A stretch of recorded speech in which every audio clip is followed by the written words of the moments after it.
What is up, people? Welcome to the ADLR Podcast. We got 4 of us this week. Kelsey is back. He's on the phone with the president. The money. Yeah, he's with the money. All the banks in the world. He's trying to figure out why OnlyFans did what they did. So, he's off the phone now. He's good. We fixed it, guys. The internet's fixed. We got Brian drinking some caffeine here. Hey. Oh, there we go. I didn't realize. Y'all need to be here right now. Right, Randall? Stop. Just wait till tomorrow, dude. You're going to spoil it on some like trash. What's it called? Oh, by the way, Brian, and for anyone listening or watching this live, go on Twitter, start putting the filters for Spider-Man because the trailer leaks are happening. So I saw somewhere. Here we go. They ruined it. No, I saw it was leaking. I've now opened Twitter. Well, remember on Twitter you can put in filters, so like anything has type in the words you don't want to show up, and those posts won't show up. Yeah, there's a chance if I load up Twitter and it updates my feed, the first thing that's showing right there is like, "Yo, Spidey's actually a gun," and I'm like, "Yo." I'm sure there's a universe where he is a gun. Yeah, man, I don't know. Anyway, but besides that, yeah, Randall, I need you to sound off here, say hello to people. You know, there's audio listeners that don't know the sound of your voice yet. What's up? There we go. Why did you had that like body movement like you prepped up for something and then you went, what's up? Like you were falling into salsa just now. Not actual sauce like the dance salsa. No, I think it's better if you fell into sauce. What type of sauce? What's your favorite sauce, Randall? I don't know. And nothing specific. Like I'm not saying like with tofu or anything, like just sauce. Like when you think of sauce, what's the first one that you like? Nothing comes to mind. Nothing? Not buffalo or barbecue. None of that. Or yum songs from. I'm not really big on sauces. To be honest with you. What about the Chick-fil-A one? I don't even remember what it tastes like. So. Oh, he hasn't been there in forever. So. I do like barbecue and buffalo, so I'd maybe buffalo because there's a nice spice to it. I can't say that I remember that I didn't like buffalo. I'm not a huge. I've eaten buffalo, but I'm not a fan of it. Oh, okay. It's actually pronounced buffalo. Oh, buffalo. I'm sorry. Honey barbecue is also really good because it's a nice sweet taste to it. You know. You can say tomato sauce too if you had a pizza recently. Oh, those are hard facts right there. Anywho. What was I going to say? I don't know. This is some sort of podcast with ADLR in it. As our associate here continues to make business calls and do his taxes, we're going to move on here and ask how everyone's doing, you know? Randall, how was your weekend? I don't think I did anything. But, you didn't even play Tech? No, I played Tekken. Oh, okay. I ranked up again. Ooh, Max? No. Okay. Heck no. Just in case. What do you heck no? Like it would surprise us that you were because once you get into a certain rank bracket, the competition gets ridiculous. Oh, like these people are sweating 8-hour shifts playing the game. I don't know. It's just I don't know. Okay. I don't know. I just know I try. I just know that I got deranked like 2 times. Oh damn! And same dude. No, I mean like so. What happens is the highest rank I've gotten so far is Eternal Ruler. Oof, that's a cool ass rank. And I got deranked to Bayako, which is like 4 ranks down. So I got deranked 4 times. Damn. In one night, because I'm the type of person that, It's better than 5. He's what he said. Because I'm the type of person that if I'm playing somebody that's beating me, like I won't stop playing them until you learn something from them or something. I just keep playing them until they don't want to play me no more. And the 2 times that happened, I was playing somebody that was like Tekken God, and they just kept beating me, and I just kept playing, and they just kept beating me, and I might win like maybe 1 or 2 matches, but out of like 15 matches, I only won like 3. And you know, when you play ranked and that keeps happening, then you go down a rank. Yeah. Then you go down another rank. And you go down another rank. Yep. And then I don't know, maybe they like feel sorry for me, so they just like, man, he deranked like 4 times. I'm just gonna stop playing him. So and then, stop playing me. You didn't add him as a friend or anything? You could use him as a sparring I partner. usually forget. I'm so caught up in the moment of like trying to get better that I usually forget. I get a lot of people who send me friend requests though. Like, do you accept it or do you like nah? No, I accept it. Like, if you can go, I don't know if you can go on Steam? On Steam and look at my friend. Half of those people, like, I don't know who they are. They're just people that I play, and like after playing me, they'll like add me and they be like, "Yo, your cause." Like this one dude, I think he pronounced his name Ike. It's Ikay. Okay. He added me. I don't even remember him adding me and me accepting it, but I played him maybe like 2 days ago, and he was like, "My cause is like one of the best he's ever seen." I'm like, "Nah, like, my cause is trash."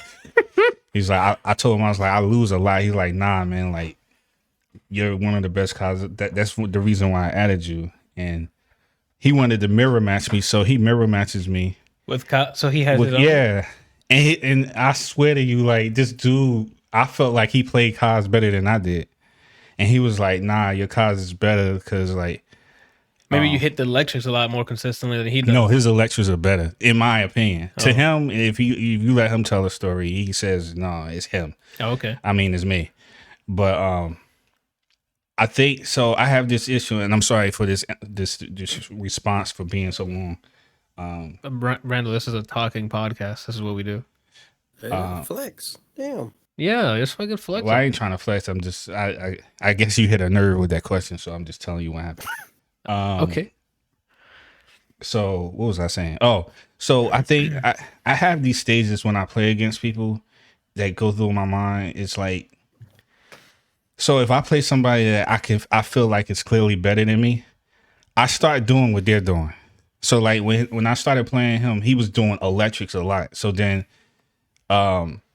like I had the messenger up next to me. Yeah. And he was like telling me like how my cause is really good or whatever. And I was like, nah. He's like, to be quite honest, man, like your cause is perfect. The only thing is that you should do more electrics. So of course I started doing more electrics. But because I'm trying to do what he's doing, instead of playing like the way I play, like he was beating me. Like it wasn't bad, but he was like, I was losing every round. So I went back to playing how I normally play. I mean, I use electrics. I just don't use them as much as he does. Or like I guess how most players use them. Anyway, so I went back to using them the way I use them, and I started winning a lot. And you gotta stick with your style. That's all. I don't know where the story was going, but I mean, you can incorporate the more electrics into your own style. You just gotta do it your own way, not just brute force it. But see, that's the weird thing, right? So I went back to playing my style, and I started beating him a lot. But after him and I stopped playing, and he like signed, he's like, "Yeah, I gotta go, blah blah blah, whatever. Good games, GG." And I was like, "GG."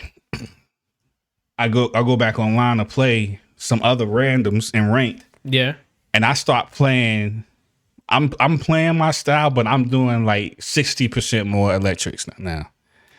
And it's weird because the difference between how I normally play and the fact that I incorporated more electrics, it got to the point when I was playing people, and this is the night that I ranked back up to. Right now I'm at Tekken God? Suzaku. No, I ain't at Tekken. Just in case, I don't know. Suzaku, which is like the rank just before he turned a ruler. Okay. When I was playing like that, like it got to the point where like the people I was playing against, they would like stand still. They didn't know what to do. Because they didn't have any options. They're like, I don't know what the fuck I'm doing. Like I felt like, so I'm more of a defensive player when it comes to fighting games. I rather block and wait for an opening and then punish. But I feel like I don't win as many matches when I do that. Sometimes I do, sometimes I don't. But if I'm more aggressive, okay. And this is something about my fighting style that I don't like. It's like if I'm more aggressive, I win more. That's sometimes how it is. But I think it's because of the people that I'm playing against. I think that once I get to like Tekken God, Tekken Prime, and those ranks, I think that that style of play is not going to work because they're going to have more of the mindset that I usually want to play, which is wait for an opening and then punish. And they won't buckle under the aggressive pressure like these guys you're fighting now. They're like, I don't know what the hell to do. Yeah.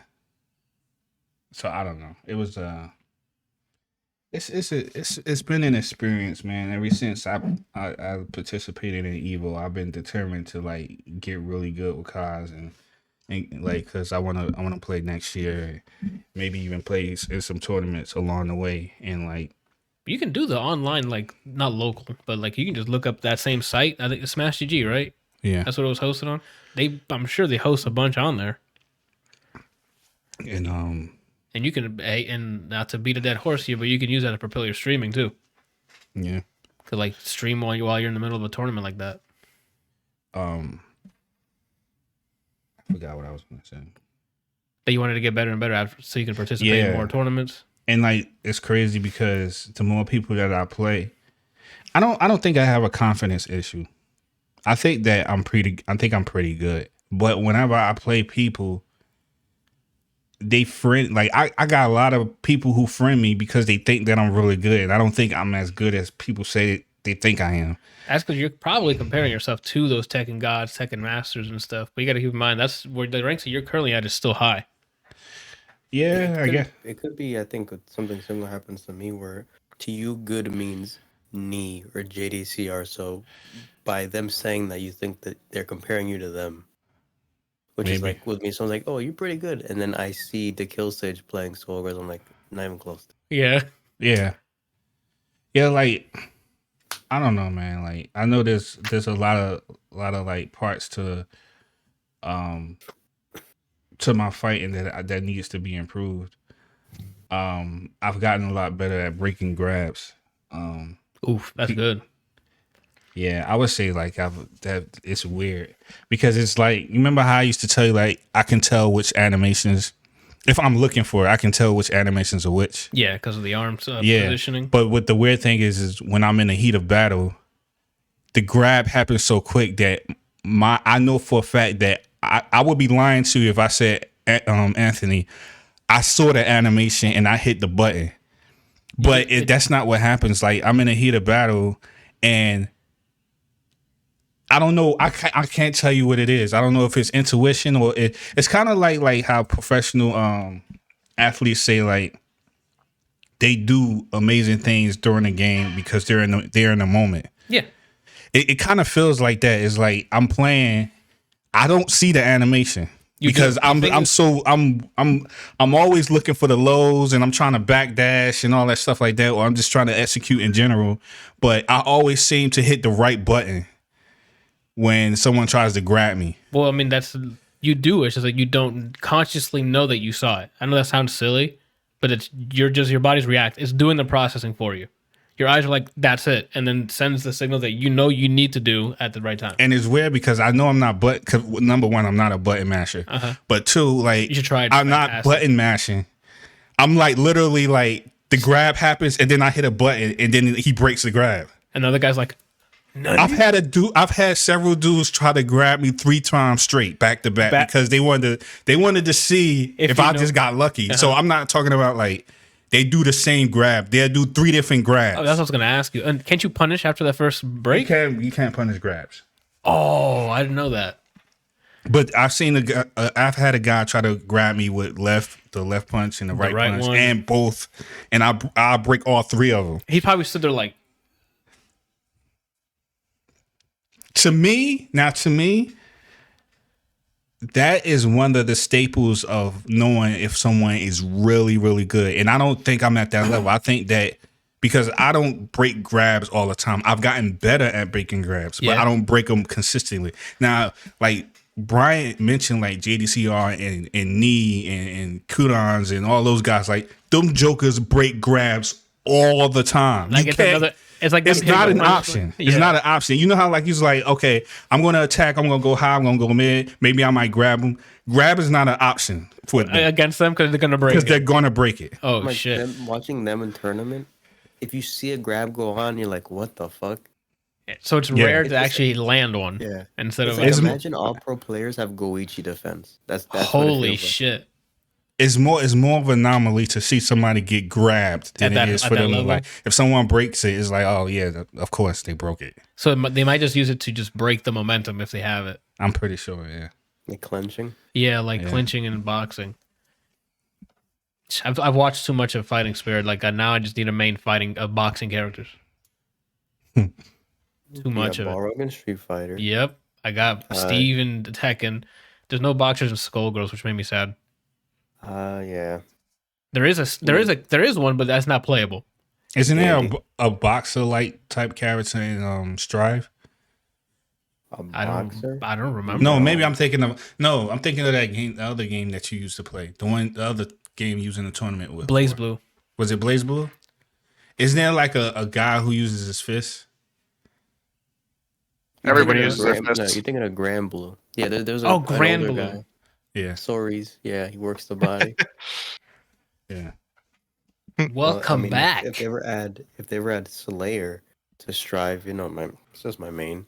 Then you can technically be a boxer because he no weapon. Oh, he His just vampire throws. strength. Oh shit, Just knuckling up. Mm-hmm. that's really good. Oof. Mm-hmm. All right. Well, I mean, you're on that Tekken rank grind. That's good. I just want to get to the point. Like next year, I want to at least get to top 8. I know that's like a huge leap for me to try to accomplish, but I feel like with the amount of time that I'm playing, I don't know. You got this, bro. Look, all I'm gonna say to you as encouragement: Street Fighter 4 was Infiltration's first Street Fighter. Really? Yep. And that man, he mopped people. Literally, 2012. They refer to that year as the year of Infiltration. Yeah, he. So in about 3 years, 09 is I think when Street Fighter 4 came out, vanilla. In about 3 years' time, literally he became the face of Street Fighter 4 essentially. I mean, he probably is still, I don't know. I'm not going to say he was, because he could probably pick up the game and still mop kids, and he learned so many characters. Like, he was good with so many characters.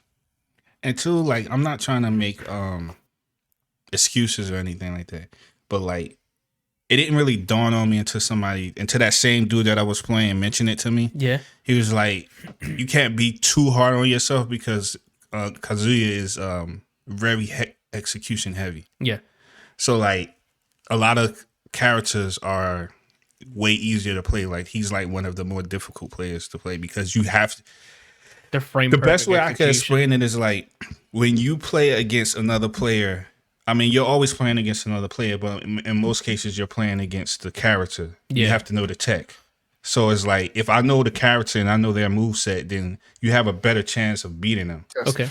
Well, when you're playing with when you're playing somebody like Kaz and you're playing against another character, you have to be better than that person.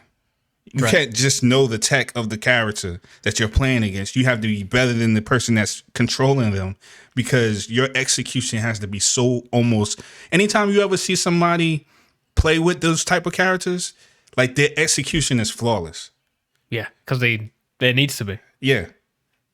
There's no like if, ands, or buts. Maybe I can get by with whatever. No, you need to be able to. There's no really like there's a lot of characters. Okay, Harong has 4 Brian's face. What? He doesn't like her wrong, I think. Oh really? He has like I forget what they're called. Stances? No, The quick hit combos. What is it called? The strings? the armor moves. Oh, What are they called? Crush moves? Yeah, Power Crush. I think that's what they're called, if I'm not mistaken. He has 4 of them. jeez. You know how many Kazuya has? 0. 1. Oh, I didn't know he had one. What move is it? It's called something Lancer. It's just a straight punch. It's just straight punch. Yeah. The Heihachi straight punch. Nah, his is more standing up like this. Oh, okay. Hachi, like it's more like that. Okay. But Harong real- has 1 or 2, I think. I Who? think Zafina has 1 or 2. yeah, Gorilla everybody and else Mad. has more than 1. But Yeah. because he only has 1. Yes. I'm not saying both he's the work? only character that has 1 because I don't really know. I don't know everybody's Power Crush. Right. But it's more common for characters that have more than 1 Power Crush. Oh shit. So I think the real question though is why aren't you playing Akuma? Because I don't like him like that. And he's been playing He doesn't Kazuya for want to be a tier whore. That's probably why. yeah. Cause he told me like he's like super like I mean, dumb even powerful. if I like the character, then I, regardless of what tier he was, I would still play him. But I'm not a fan of him. Like, I mean, I don't hate the character, but I just never like. I'm never like, oh, Akuma is really cool. Oh, okay. You don't like how evil he is? It ain't that. I don't think that he's evil. Okay. It's I think that he's just so driven by being very powerful that he doesn't care that he like succumbed to the Dark Hado. Yeah. So I don't understand the problem. Which is what they're taught not to do. But he's like, I don't care. Like, if this is what it takes for me to be the most fiercest fighter, then sure, why not? I'll use it. Talking about. He's still a nice guy. I mean, he only turns into that when he challenges someone. But he plays with kids. You know, he walks around like it's normal. I see what you mean. Huge charities. I know what you mean. Yeah, like he's a solid dude. But if he's like, you're swole, he's like, fight me until one of us dies. You know, and he warns, like in the comics, he warns people. Like, he gives them an out. He's like, if we start this, there's only one way. No, he'll just tell them, like, you shouldn't fight me. Yeah. But people, it's weird because it's like people want to call him evil. And I'm not condoning what he does, but people want to call him evil. I'm just going based off of what I read in the comics. Yeah. People want to call him evil, but Joker's like climb mountains to find him so they can challenge him. Exactly. He like removes himself from everybody else so he can practice his art. But people go searching for him. Then they ask for and then they get body, and then it's like, oh, but I'm the bad guy? Yeah, you came to my house, my guy. Like, you came looking for me. I didn't come looking for you. Start swinging, I'm going to swing back. Exactly. Except he's not getting up when he gets swung at. Shoot. Oh, man. All right. Kelsey, what did you do this weekend? It's been a while since you've been on the cast. Jeez, I don't remember when I started this weekend. You started watching... I started playing... Did you start watching 9-9 yet? Yes. I've watched all the... I've missed this week's episode. I missed this week's, but I've seen the rest so far.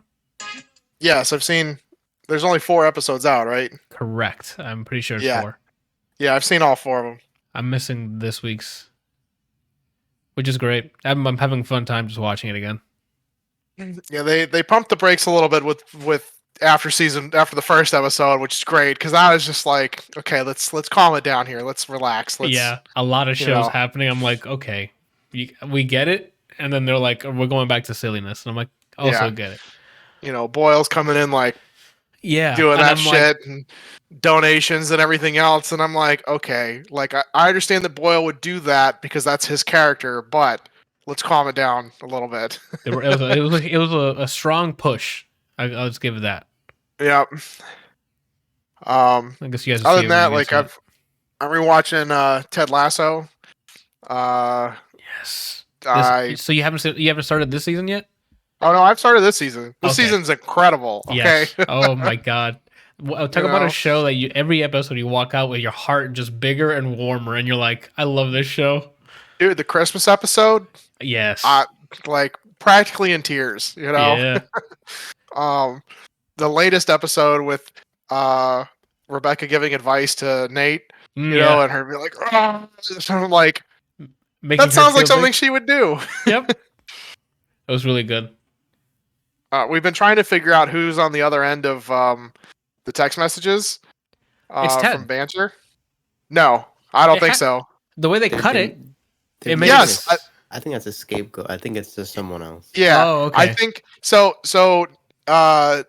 Nick sent me a really good read on who somebody else thinks it is, and like I thought the same thing. I was like, that's a good cut, but I'm like, I don't think it's necessarily him. I think it's one of those just the camera tricks where they're leading you to believe something, and then they're gonna have this big reveal. But it could go either way. It could be one of those where they like show up and they're like, so this is awkward. How's it going?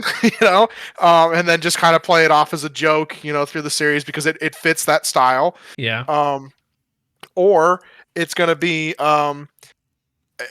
somebody completely different. And do you want me to tell you who the guy thinks it is? I mean, I'm I fine want with to it. guess. I want to. Oh. I want to say who I think it is for giggles first. Okay, go for it. I think it's what's his name? Beard guy, the other coach. Coach Beard. Coach Beard. Mhm. You think it's No, Coach Beard? No, because he's His with the name is Vanessa. Coach Beard. But he's with the chick. Like he like No. multiple episodes this season. He's like, oh, we broke up, but then we took a trip together that we paid for, and then like he's doing his own thing. Yeah, no, but they said he's broken up, Yeah, and they went as friends. correct. But his And previous. if you think about it, like his he's always like wise enough to be able to recite poetry and things like that. I think. Okay. Yeah, but I don't know. I That's feel not. like he's a little too out there. I feel like Nah. he's very like I can't get behind focused, and it has to be somebody very specific. I don't know that. I don't really. I personally did not see Beard, Ted, who else were they saying? Hang on, let me pull up the chat because we were talking about this. I was just going off of how the show's been steering it, and obviously they're steering it towards Ted.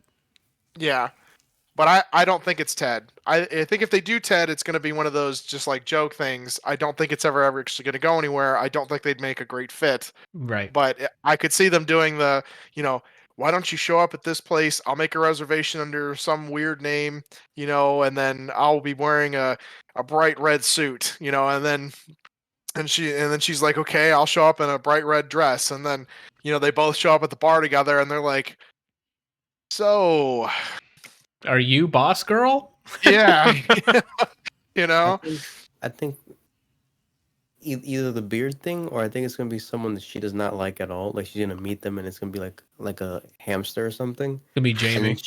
then she's gonna give up on it, and like have just like a slosh night, and Oh. then Ted's gonna be there, and then they're gonna hook up. yeah. Oh, Somebody, I think he mentioned it in So he mentioned the guy in the post. I'm not gonna tell you just yet, but he mentions in here, when he was reading the text, the voice in his mind was not Ted, Beard, Sam, Nate, or Rupert. Like, Okay. The ex-husband. Yeah. But you guys ready for who they think it actually is? Go for it. Trent Krim from the Trent. Independent. Because and he gives like a bunch of really good examples because remember when Trent follows Ted around For the and he's day. like, what do you love?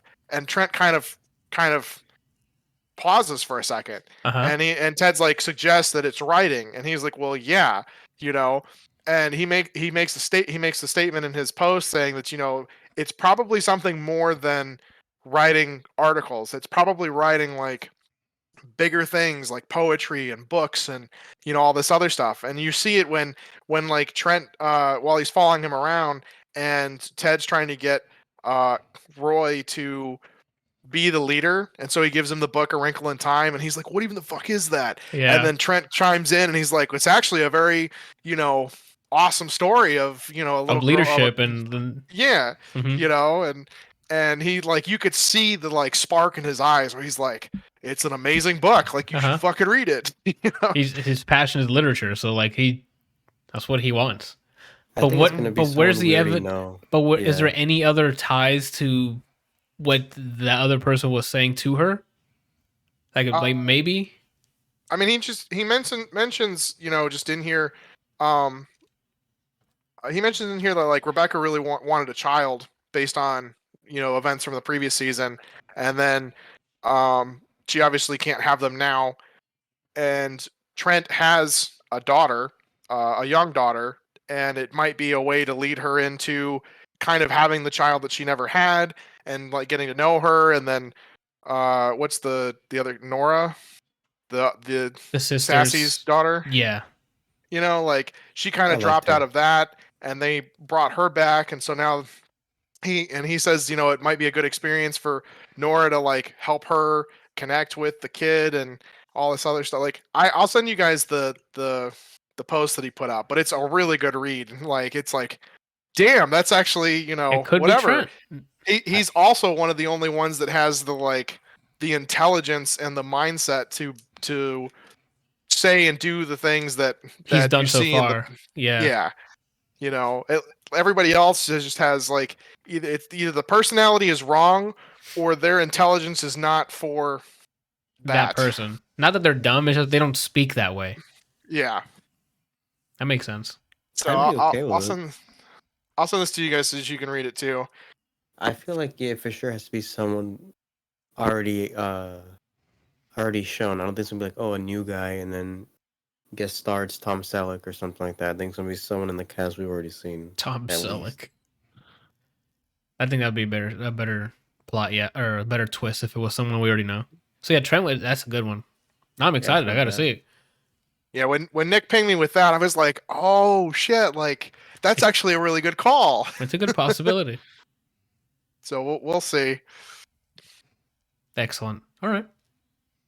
So yeah, what else? I mean, yeah, Ted Lasso's out and airing. Brooklyn Nine-Nine's finally airing again. Rick and Morty started a few weeks ago, I think, or more than that, maybe a month or two ago. Now they're on another hiatus for like another month. No, they've got in 2 weeks. The last 2 episodes are going to air at the same time. Oh, okay. Or at least that's according to the schedule, the TV scheduling thing. So we'll see. But I'm caught up on that, and like I have to watch the latest one, number 8, again, because apparently you learn way more than I realized. Because I was talking to Adam about it, and he was like, "Dude, you learn so much," and I was like, "Well, I remember, about like the bromance between them, and then." Why they're friends and that kind of stuff. But he's like, yeah, but then there's like all this other stuff. And I was like, I apparently was looking in this direction. And everything here was really loud, but I didn't go to it. Yeah. So it's I gotta watch that again. Good episode. Especially I also want to know if the real family is even still alive. I don't think it is. After the massacre that we saw, I don't know. I don't think it's the real one anymore. Well, I mean, they're the only ones that would be with probably Beth. Would be out in space with Space Beth. Yeah, Beth, maybe, but Space Beth knows about clones, so maybe she just bumped into another clone family. But it also could be like a completely separate universe, where they just like this is one of those one-offs where it's like, oh, it's actually not C-137, it's C Zeta 3X or something, and it doesn't fucking matter. That's the beauty and also the frustration of Rick and Morty. It's like they can write whatever the fuck they want because they literally have any multiverse, whatever, to jump into. But then we as the viewers just have to sit here and be like, oh, okay, we'll just take that reality. But it's cool because then you get the people that like really pay attention and are looking for the little things, and they go, that's not the actual reality. That's not. This is how you know. The new rock stars of the viewers. I just sit there and like study each frame of the animation. Yeah, it's definitely. And then you have content to watch. Did you end up watching Loki? I don't remember if we spoke about it. I have not had a chance to. I mean, I've had a chance. I just haven't. Right. I recommend watching that as soon as possible before the Spider-Man trailer drops. All right. Yeah, I've been kind of in a weird mood. I haven't really wanted to watch or play anything. A lot of things. Like I started playing Final Fantasy VIII again. Hey. Because like we were talking about Final Fantasy 14 in the chat, and we started, and then we mentioned something about the Triple Triad, which is the card game, and then Walt pipes up and he's like, they have that in Final Fantasy 14. Yeah. And I was like, hold the phone. What? Can you repeat that? Even though I can read it, as many times as I want. No, he needs to repeat it. Yeah. And so he's like, yeah, they have like tournaments and everything. Like you actually you get cards and do all this stuff. Like it's actually really cool. And I was like, I might have to just get this game just to play that. Like it's free. It's the Rivals of Aether one. It's on Steam now. The Creatures of Aether is Triple Triads with animals.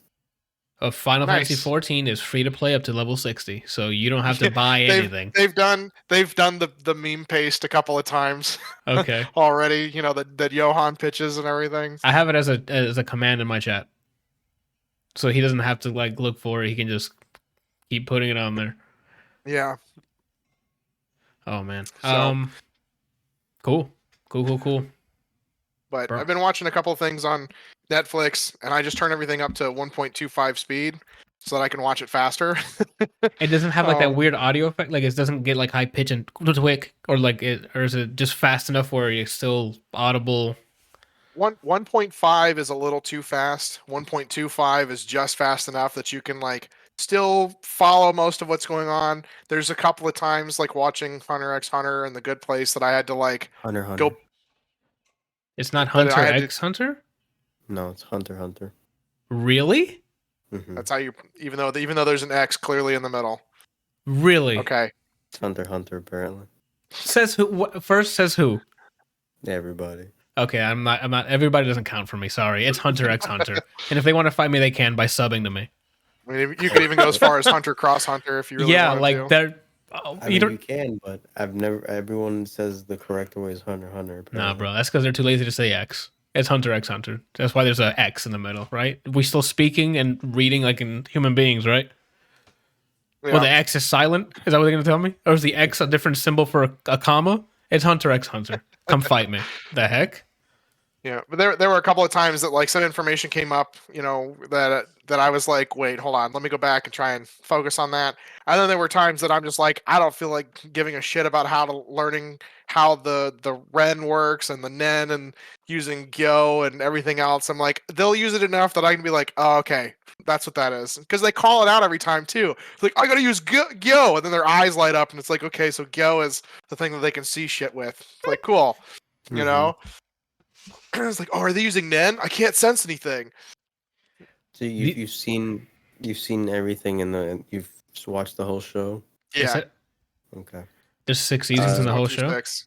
Yeah, most of the seasons are like either 12 or 24 episodes, and then season 5, the Chimera Ant, is 61 episodes. Jesus, so that's But it's like it needs it. Like there's a lot going on. Okay. That sounds like the Egypt for JoJo. They probably could have shortened it some by like 10, maybe 15 episodes, because there were a good number of episodes where it was like the announcer is just kind of explaining what's going on and thought processes of people, and then nothing actually progressing other than like it's like the 11 episodes for Goku powering up to fight Frieza. Oh, you know? okay. Like, Gotcha. it's just nothing really happens. There's a couple of things that happen, but nothing actually really does anything. You just hear a lot of information, and that's it. Oh, okay. I've seen those where they're like in the middle of powering up or resting, they say some sly shit to each other, and that may give you some plot points for future stuff. Like, as we're fighting, the alien race is on the way, and then you're like, oh, thanks for an entire episode of that. They also... There's a couple of things during the Chimera Ants season that they could have, like, when you watch a movie or a TV show and you're like, they could have just done this and then it would have been over in 3 episodes. How it should have ended. There's an entire YouTube channel for it. Yep, I know. And like I love watching the things like on Reddit where it shows like the scenes, and then it shows them like the person like cut out 90% of the movie, and it's just like they did this instead, and then it says directed by Dick Wolf or whatever, and it's over. That's the kind of thing that they could have done in a couple of places with this.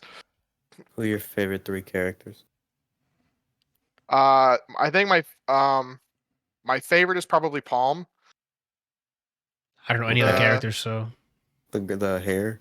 Yes, because like her holding the knife and just being like that emo psychotic chick was absolutely hilarious. Let's see. I want to see if you steal any of my if you steal my 2 guys. I'm curious. Is this one of the animes where like they fight a villain and the villain, like the Fast and the Furious, will they become family afterwards, or is it like they kill the villain and it's over? Or do they recruit like the bad guys in any way? They sort of recruit a bad guy. Okay. He's like a bad guy, but not really a bad guy. Okay. He kind of just has his own agenda and doesn't really. He's like the Joker. He's just there. He's kind of like, whatever. This is what we're gonna do, and he has an agenda to some things, but for the most part, he just does whatever the fuck he wants. Got it. Like a chaotic neutral kind of thing or something. Yeah. Let's see. I really like Kill. Kill was really cool. Killua. Oh, okay. I was like, who the fuck's Kill? That's one of my two. You have two specific favorites, Brian? Okay. Mhm. Okay, go for it. Kelsey, sorry. Let me see if I can send it to him. See if this is the same. Oh, let's see. Oh, he's transmitting. I kind of have two that could possibly be. Oh, here we go. Can you guess it?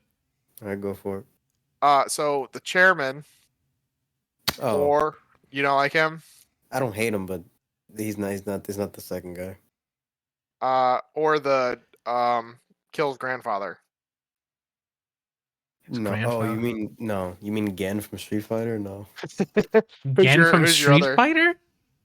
Okay, so Killua, his whole story is his whole family are assassins. Everyone in his family is an assassin. Okay. His grandpa looks like Gen from Street Fighter. His dad literally looks like Ken Masters. Oh shit! So they just gave him the Street Fighter family. So they just all have white hair and are completely pale. Oh yeah. So whenever he's on the screen, or if I'm describing a scene with his dad, I don't remember his name. I just say Ken Master. Got it. Got it. No, my favorite character is Kite. I actually was thinking about that too. I was like, I bet Kite's one of them because that his little gun. No, it's okay. It's, no, he has a slot machine that, like, depending on the situation, he'll get different weapons. If it's and like certain time, there's only like apparently one that he can get if he like really just doesn't want to die, and it's like guaranteed to come up every time. And it's like this. It looks like he basically plays Sailor Moon with it, but you don't really get to see what it does or what happens. You see it once and then that's it. Oh, okay. and they never. His ability is like a spin the wheel. Yeah. Gambling addiction. That's why Brian likes it. He has guns too. That's Scythe. Yeah. The Scythe. Scythe was pretty awesome. Since he doesn't know what he's gonna get until he gets it, so sometimes he'll be like, "I don't want this," and he'll be like, "Jump," and then he knows how to use all of it, but there's times where he just doesn't like what the role he got. Oh. And apparently he has apparently, at least from what I understand, the people have the ability to kind of create the abilities to do what they want it to do, and so he built this to do this. And so every time he uses it, and he like gets something, he's like, I didn't fucking want this. And then Gon and Kill are both like, then why did you make it that way? Like, that's but my first question as well is like, why would you give that an why would you have that as a possibility? The more limitations and like handicap against you for your ability, the stronger it is. So there's a character who made it so his power only works on specific people, and because of that, and if he uses on he put a stipulation where if he uses on someone that's innocent, he dies. So because he's doing these stipulations, that makes him like immensely stronger. Oh, okay. That's odd. How do they? He can be like, "Oh, I want to nuke everyone by blinking." You can't do that. Got it. They basically make a chakra pact where they give they manifest a skill, but put a pact on it saying that they can only do this, like in certain situations or certain people or certain something. Okay. And then the bigger the stake as to what happens if you fail that, the stronger it becomes. Holy and so what he did is he put a I can't remember what it's called, but like a chakra dagger or nen dagger or something in his heart. And so if he uses the skill on anybody except for this specific group of people, he dies. And so he basically they talk about how you can't. He's a conjurer, and they talked about how you can't conjure something that's unbreakable. And but you can do pretty close to that, and that's basically what he did. That's pretty interesting. I like so the array of characters all have their own like packs with their powers. Yeah, there's subclasses within your power, and then like those things you can't choose. You're born as like a summoner or something like that. So it's like an affinity. So it's like it shows the way. I don't know how far you got into Naruto. How he's wind affinity. It's like that. You can learn other ones, but if it's something that's not adjacent or like similar to your ability, you're gonna have a hard time doing it. Gotcha. Yeah. That sounds interesting. How are the action sequences then at this point? Because you have a bunch of magic, and I'm assuming, and I mean, the fight scenes are awesome. okay, there's a bunch that end just kind of like literally in one punch, but it's for good reason, and then there's a bunch that like people just get the shit kicked out of them. Invincible style, or yeah, and like the thing I really like about it is that Gon's never like, even though he's the main character, he's never really like the strongest one. He's just some character, and he goes through all these trials, and he does get stronger, but he still gets his ass kicked. And it's not like, oh, he bounces back and then gets stronger for no reason. They like train. They constantly train, like more than Goku does. You're reeling me in here because you're telling me the shit that was wrong with Dragon Ball. They fixed it. That's what you're telling me here. This is also a shonen, but this is like the main characters are more down to earth. So he's actually there's some parts where like they shouldn't have went along with this, but there's a lot less moments like that than in a Dragon Ball. Yeah. And if he loses, it's not like shit, I'm Super Saiyan 3. Like he actually holds himself accountable. Yeah. That's okay. Cool. Similar to Tanjiro, kind of. Yeah, that's a good. Is it? Because Tanjiro got him. I mean, he also trained. Never mind. No, he did go through the camp. So never mind. Yeah, I mean, Tanjiro put forth a lot of effort to get to where he was, and like, I mean, you saw like even when he was like a lot stronger, there were still people that just were like thrashing. Get away from me, kindergartner! Like they're like, look at this fucking freshman. That's cute.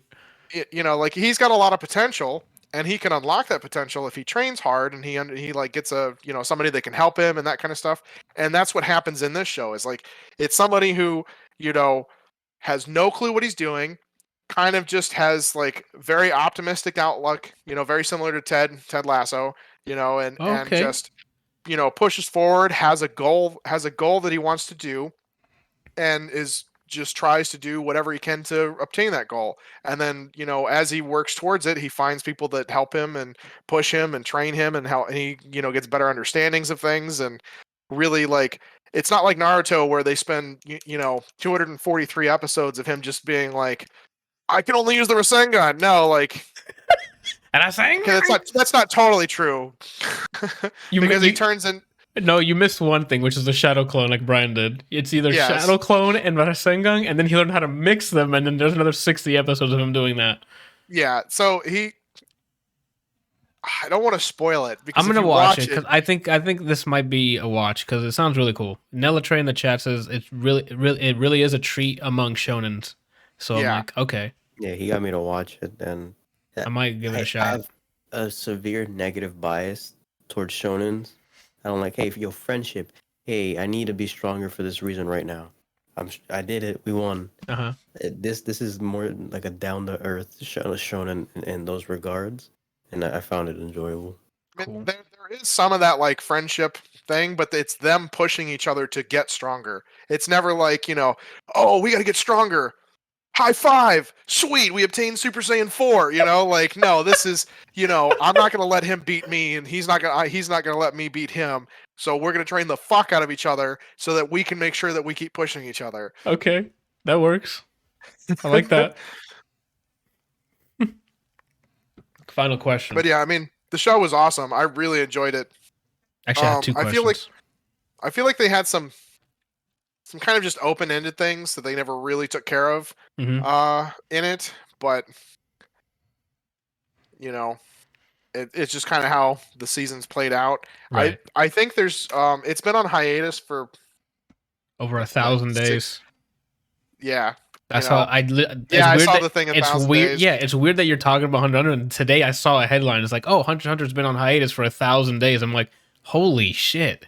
Yeah, and there's apparently like a ton of stuff out, like manga-wise, but they just aren't building to the thing anymore, which is okay to some extent. Like, even if the show and the manga and everything ended where it was, they left it open enough that they could keep going with certain aspects of it, but brought it to such a great close that it didn't really matter. Gotcha. Okay. So I have 3 questions. Which I think you kind of answered the one already. I was going to ask if it was over. Like if this 6 seasons a cap, but it sounds like there's more coming. that theoretically there's more coming. Don't know if there's actually going to be any more anime, if it's just going to be all, just reading manga? chapters. Uh-huh. Yeah. Second question is, did you watch the sub or dub? And if you watch the dub, is it really bad? No, the dub was actually really good. You watched the dub? I watched okay, it on good. I watched it on Netflix because I was one of those that I was like, I don't feel like doing anything, but I also don't want to pay attention, and so That's why I'm asking. That's why I'm asking. I had it off to the side. It was playing at 1.25 speed. You absorb a good majority of it because they either talk about it a bunch, throughout the show, or it's it has some spots where it's like just them kind of goofing off, but it really fits the style of the characters and that kind of thing. It's probably very dialogue heavy. Like watching JoJo, any move if they take 2 steps, they tell you they took 2 steps. Yeah. So like they do a lot of that where they talk about their actions and like every. Yeah. I don't like what the power move that Gon picks.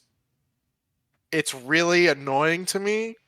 As in like the that's sound? Just or like is it's no, what the ability is. Yeah. I don't want to tell you. Oh, it's probably broken.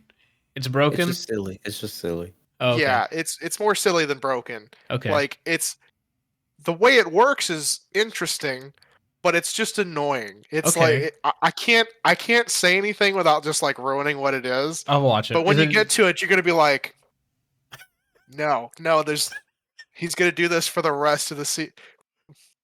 No, just no. It'd be interesting in a fighting game because then you have to guess what the 50-50 is. But as a show, I'm like, yo, grow up. Okay. That's what I was thinking when he thought of that. But he's a kid. Is it as bad as looking away in the middle of a boxing match, hoping your opponent looks that way too? No, it's not. It's not. I don't remember that guy's name. Aoki is his name. It's not that. Okay, just because when he did that in the show, I'm like, this is not gonna work. It worked. It's not a cheap trick.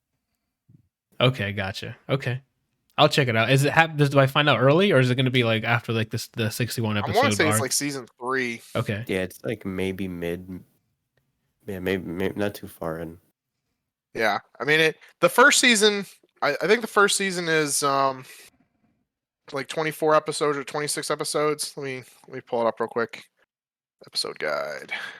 So if you do watch the Japanese version, I'm not. The voice acting's solid. It's not JoJo or Dio level, but there's a character who says something in Japanese that I find entertaining, and he goes bungee gum, and then he always explains what that move is. He always explains it. He'll say it and then say what it does every time. Every time. I like that. I bet his voice acting in Japanese was incredible. I like it. But the bungee gum would be hilarious to listen to. Every time, just bungee gum. Okay. Oh man.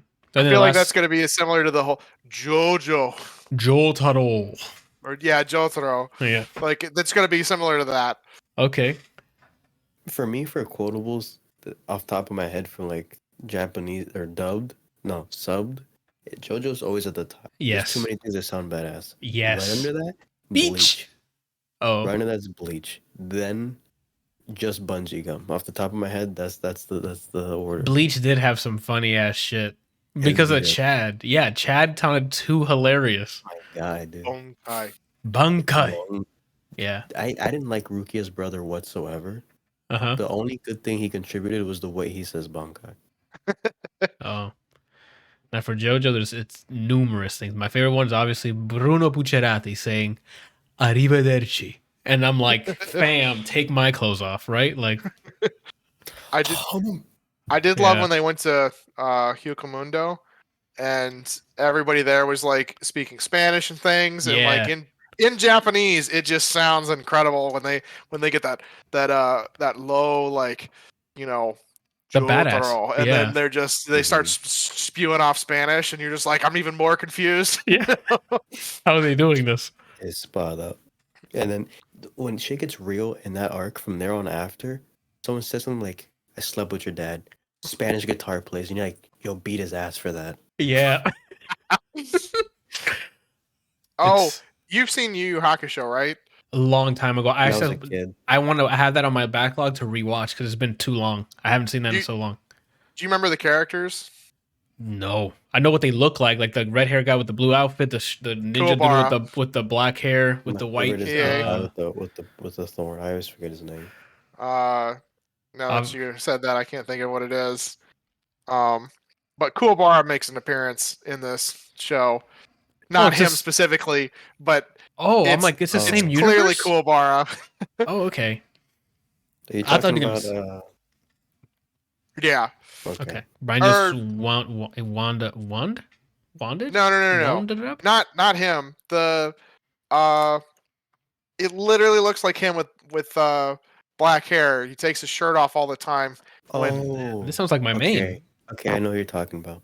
With the white pants. Yes, the Okay. white outfit. Yeah. Okay. Like it's literally. So when you watch this, you're gonna see a lot of references to like other animes and things. Oh, I like and that. I need you to. I have to wait until you're done, till you watch it, so that we can discuss it. Okay. But because I don't want to like give Spoil away the things. reference. Yeah. Gotcha. Are Um. they subtle and- or is it like in your face? Okay, that's clearly like. One of them is very in your face, where you're like, Uh-huh. and then if you started reading Solo Leveling. No, I have not. Okay, so in Solo Leveling, there's like you find out about this in the very beginning. There's this island called Jeju Island or Jeju, something like that, and it's a bunch of chimera ants that came and kind of wrecked the place, and they couldn't defeat the island. They said that is very heavily influenced by the chimera ant arc from Hunter x Hunter. Oh.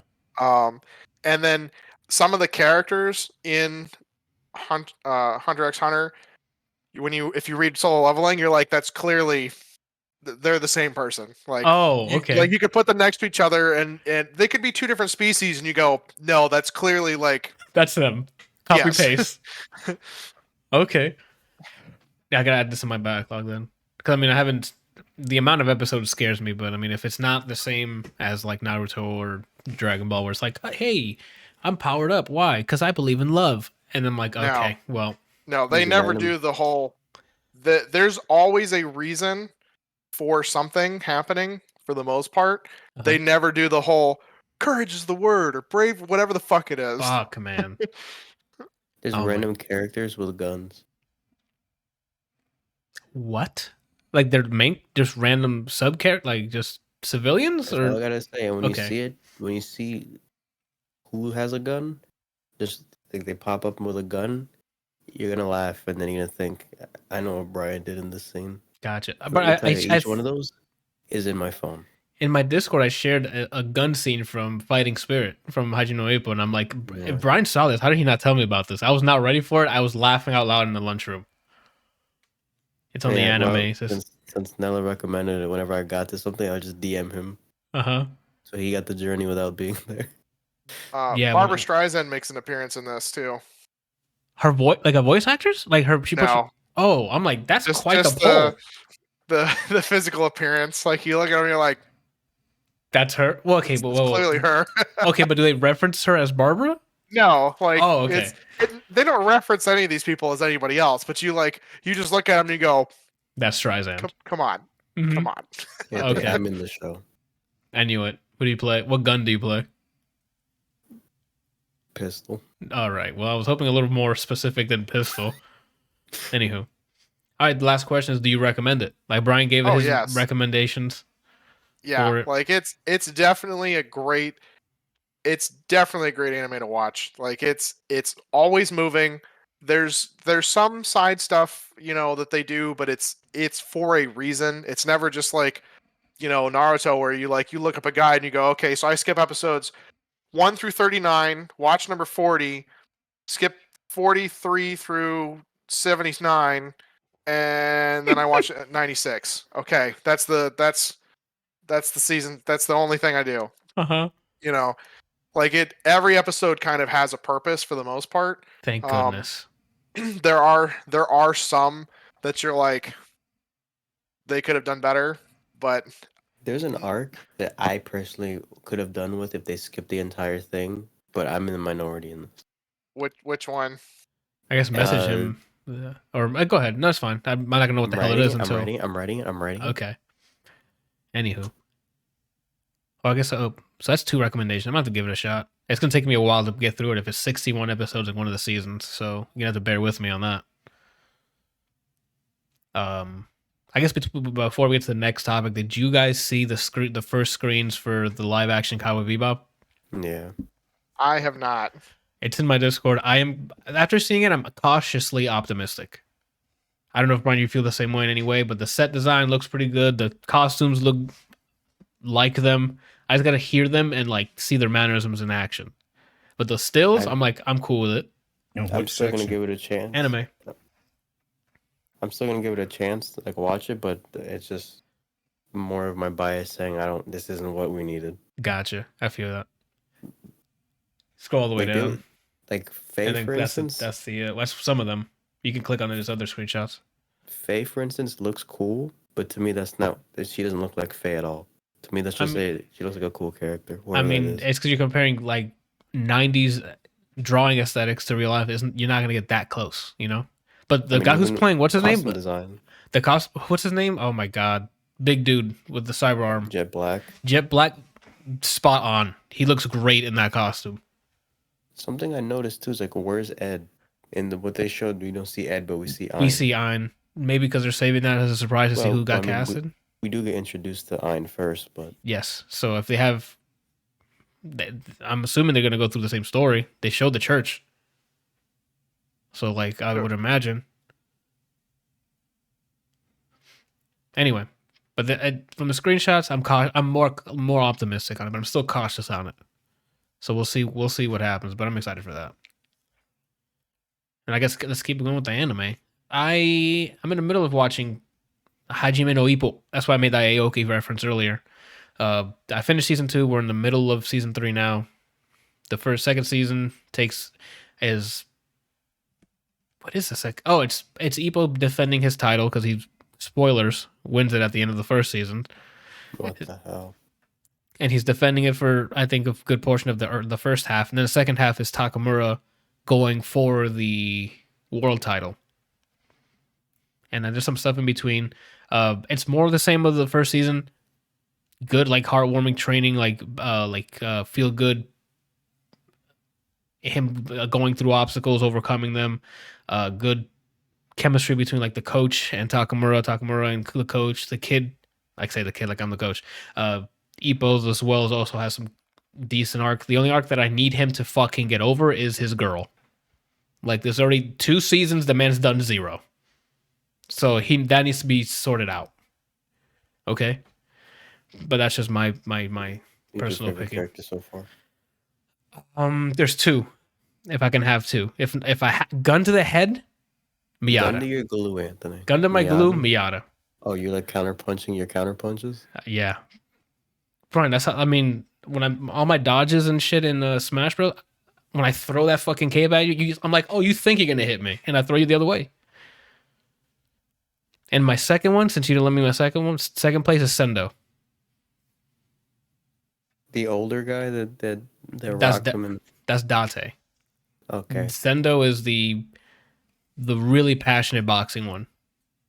And he's like a friend with a bunch of the kids around the street. He only has a grandma left. I don't know. I know the name. I just can't picture who it is. Anyway, high energetic. I saw random episodes. Gotcha. You're missing out. It's actually really, at first start off as just, okay, this is a boxing thing. It's something to watch. And then you get invested. For me, I got invested with the English voice actors, but apparently they didn't have cash to continue the English voice actors for the second and third season. So that was a huge bummer because I liked all the voices. I got accustomed to it, and now I just have to hear it in Japanese, which I don't think it's better because I got used to the first one, obviously. But we're making do. And then is the big body heavyweight, right? Yes, that's my favorite from the bits I've seen. Gotcha. Yeah, and the show does a good job of like not sometimes, for the most part, like any opponents that the main characters fight, they're not for the most part, they're not assholes. So you sometimes don't know who to root for because they have their own baggage going into a match, and you're like, damn, but that's kind of tough. He should be winning this because X reason. I don't want to spoil stuff. And then you're like, fuck, who's gonna win? And then some of the times it's like, oh, just a straight asshole that they're fighting. You're like, okay, this is boring now because you just want the main character to win. And of course, they find a way to do it with either green eyes or Takamura unlocked blue eyes, which is crazy. Because he's a white dragon. Yeah, like that's how you know when they're powering up is when the seriousness, the spirit comes out through their eyes, and it's green. It was green for the most part. Now Takamura unlocked the blue one, so it's like, oh shit, see that's Ultra Instinct right there. But besides that, great. If you like the first season, you enjoy the second. It's more of the same. There is some half filler episodes that are still really funny. You're a filler episode. Yeah, he hit me hard. I don't know what to do. I think I'm gonna cry after the show. What do you think would be worse if somebody came up to you and said, "You look like a filler episode," or "You look like you drop common loot when you die"? That second one is like, I'm useless, right? well, like filler episodes are sometimes funny. Common loot is useless. What's the thing about it, Anthony? Right? Filler episode, you're at least something you can watch if you want to see all the content, right? Correct. That's still solid. Yeah. You could be worse if you drop common loot. You can drop no loot whatsoever. So either way, I think I'd rather be common loot. I don't know about that. I think common loot. I at least gave you something, whether it's money or it's something just to fill your spot. But fillers are like, I don't know, because fillers you can still get like filler has more potential than common loot for me. Because even if a filler episode, you can learn a life lesson.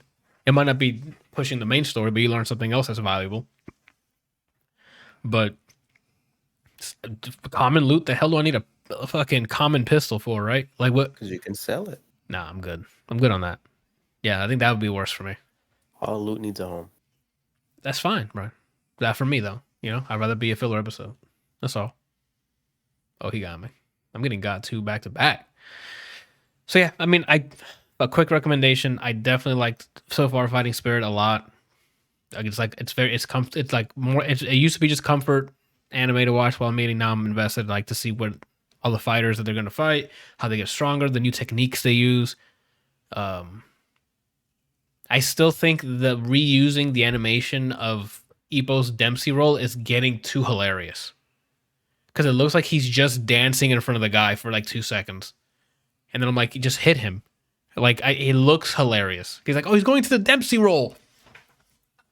And it's just an after image of him just dancing in front of the guy. And I'm like, please stop. Cut to the next animation, please. Oh, man. What was I going to say? I think that's it. I got a random question for you, Anthony. Regarding Fighting Spirit or something else? Boxing anime. Got it. Do you remember, or do you know if season 2 of Megalobox is done? Yes. It's just not... Remember, you told me to tell you when they dub it. Only sub is out. You're right. No, you're right. I told you, hey, Brian, it's done, but it's subbed. And you're like, all right, let me know when it's dubbed. It hasn't been dubbed yet. You sure? Yeah, but it's very like the second I tell you to go watch it, you should go watch it. Season 2 is really good. I need those voices, Anthony. You're gonna need it, and I'm probably gonna rewatch it just to hear the voices because there's some heavy ass scenes I want to hear the English people do. So yeah, Megalobox as well. Since we're talking about boxing anime, Megalobox season 2 is great. So please go watch it. And this is a PSA to anyone who's working on Vinland Saga 2, season 2. Hurry up. Thank you. That is all. Okay, we can move on. Sorry. Brian. I guess Randall, because Randall's been quiet there for a little bit. I've been quiet. I've been talking the whole time. Tell me about Reminiscence. Okay, good. I was going to ask about that because I saw something that just came up on my news feed and was talking about that, and I'm excited to see it because it looked really cool, but apparently it's not doing very well at the box office. Is that the Hugh Jackman movie? Yeah. Okay, hold on. I'm a year in. Friend, that's a gross ass raccoon, bro. Like, what the hell was he doing? Like, yo, can we cancel him? Only on Tuesdays. All right. Well, tell me about Reminiscence. What are your thoughts? How was your experience watching this film? Well, But let's start with what it's about, because I don't know what the hell it's about. it's about dream sequences. Ooh, I'm okay. You're reeling me in. Well, I don't really know if you would call it a dream. Okay, you're lying to me, so you're drawing me out now. In technical terms, I don't know. Oh, okay. Because I don't think, well, I guess maybe it is a dream because they are sedated. Wanna be sedated? DMCA claimed. Sorry. So it's the future, and How far into the future? I don't remember if they say. Okay, that's fine. They probably do. I just don't remember. But something happened where like there's a huge a tidal wave came and a huge surplus of water just like so like imagine New like York a City. tsunami or some I think shit? it was is it New York City or is it California? I don't know. I think it's New York. If my memory serves me correctly, it's New York. Just imagine New York City, but like the water level is higher now. So like to the point where like you know how it looks in Italy? Mm-hmm. Like how you get They have to water different roads? locations by boat. Yeah. Like that's how you have to get to. Different locations in New York now? Yeah. Oh, shit. There are some locations that still have roads. I mean, like city roads Yeah. or pavement or whatever. But it's because there's a dam that's blocking the water. So like if the dam breaks, then all the water's coming in. Oof. Okay. But there are, of course, the rich people who have like built their own section within the city where it's like they're in a raised island. Of course. So even if the water So came, when the they'll be water fine. comes, it goes down into this huge ditch that's surrounding them. And then by the time it gets like everybody else would drown by the time the water hits them. But they have enough time to evacuate or whatever. They wouldn't have to. If they had to evacuate, then the whole planet is not livable. Oh, wow. I mean, they're not super high up, but they're high significantly high up. Right. This is like Elysium, sort of, with like they were living. Not that extreme, but yeah, Okay. the same premise. So basically, people are like adjusting to that, and so it has something also to do with a war. A war broke out, so people are adjusting to that as well. Like is it a civil war? Like, I think that it was something like a civil war. okay, go for it. All this stuff is like mentioned very quickly in the beginning of the movie, so that's why I don't really remember. Gotcha. Okay, it's all good. But basically, because of the current living conditions, people look towards the past rather than the now and the future. Right. Because everything is so miserable and people are now nocturnal. So there's all night life, but during the day, it's like no one's out or working or nothing. Oh, shit. It's like dead. It's like everything is flipped. So anyway,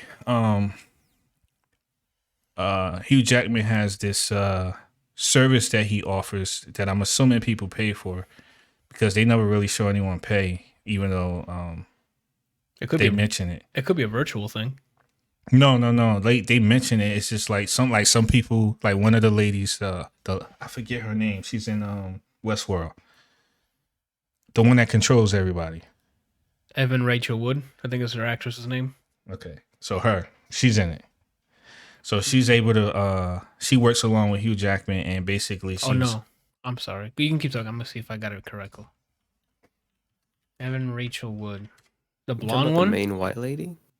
No, the first one that was able to control everybody. Oh, maybe I think her name was. No, not the one that can control everybody. The one that can control everybody.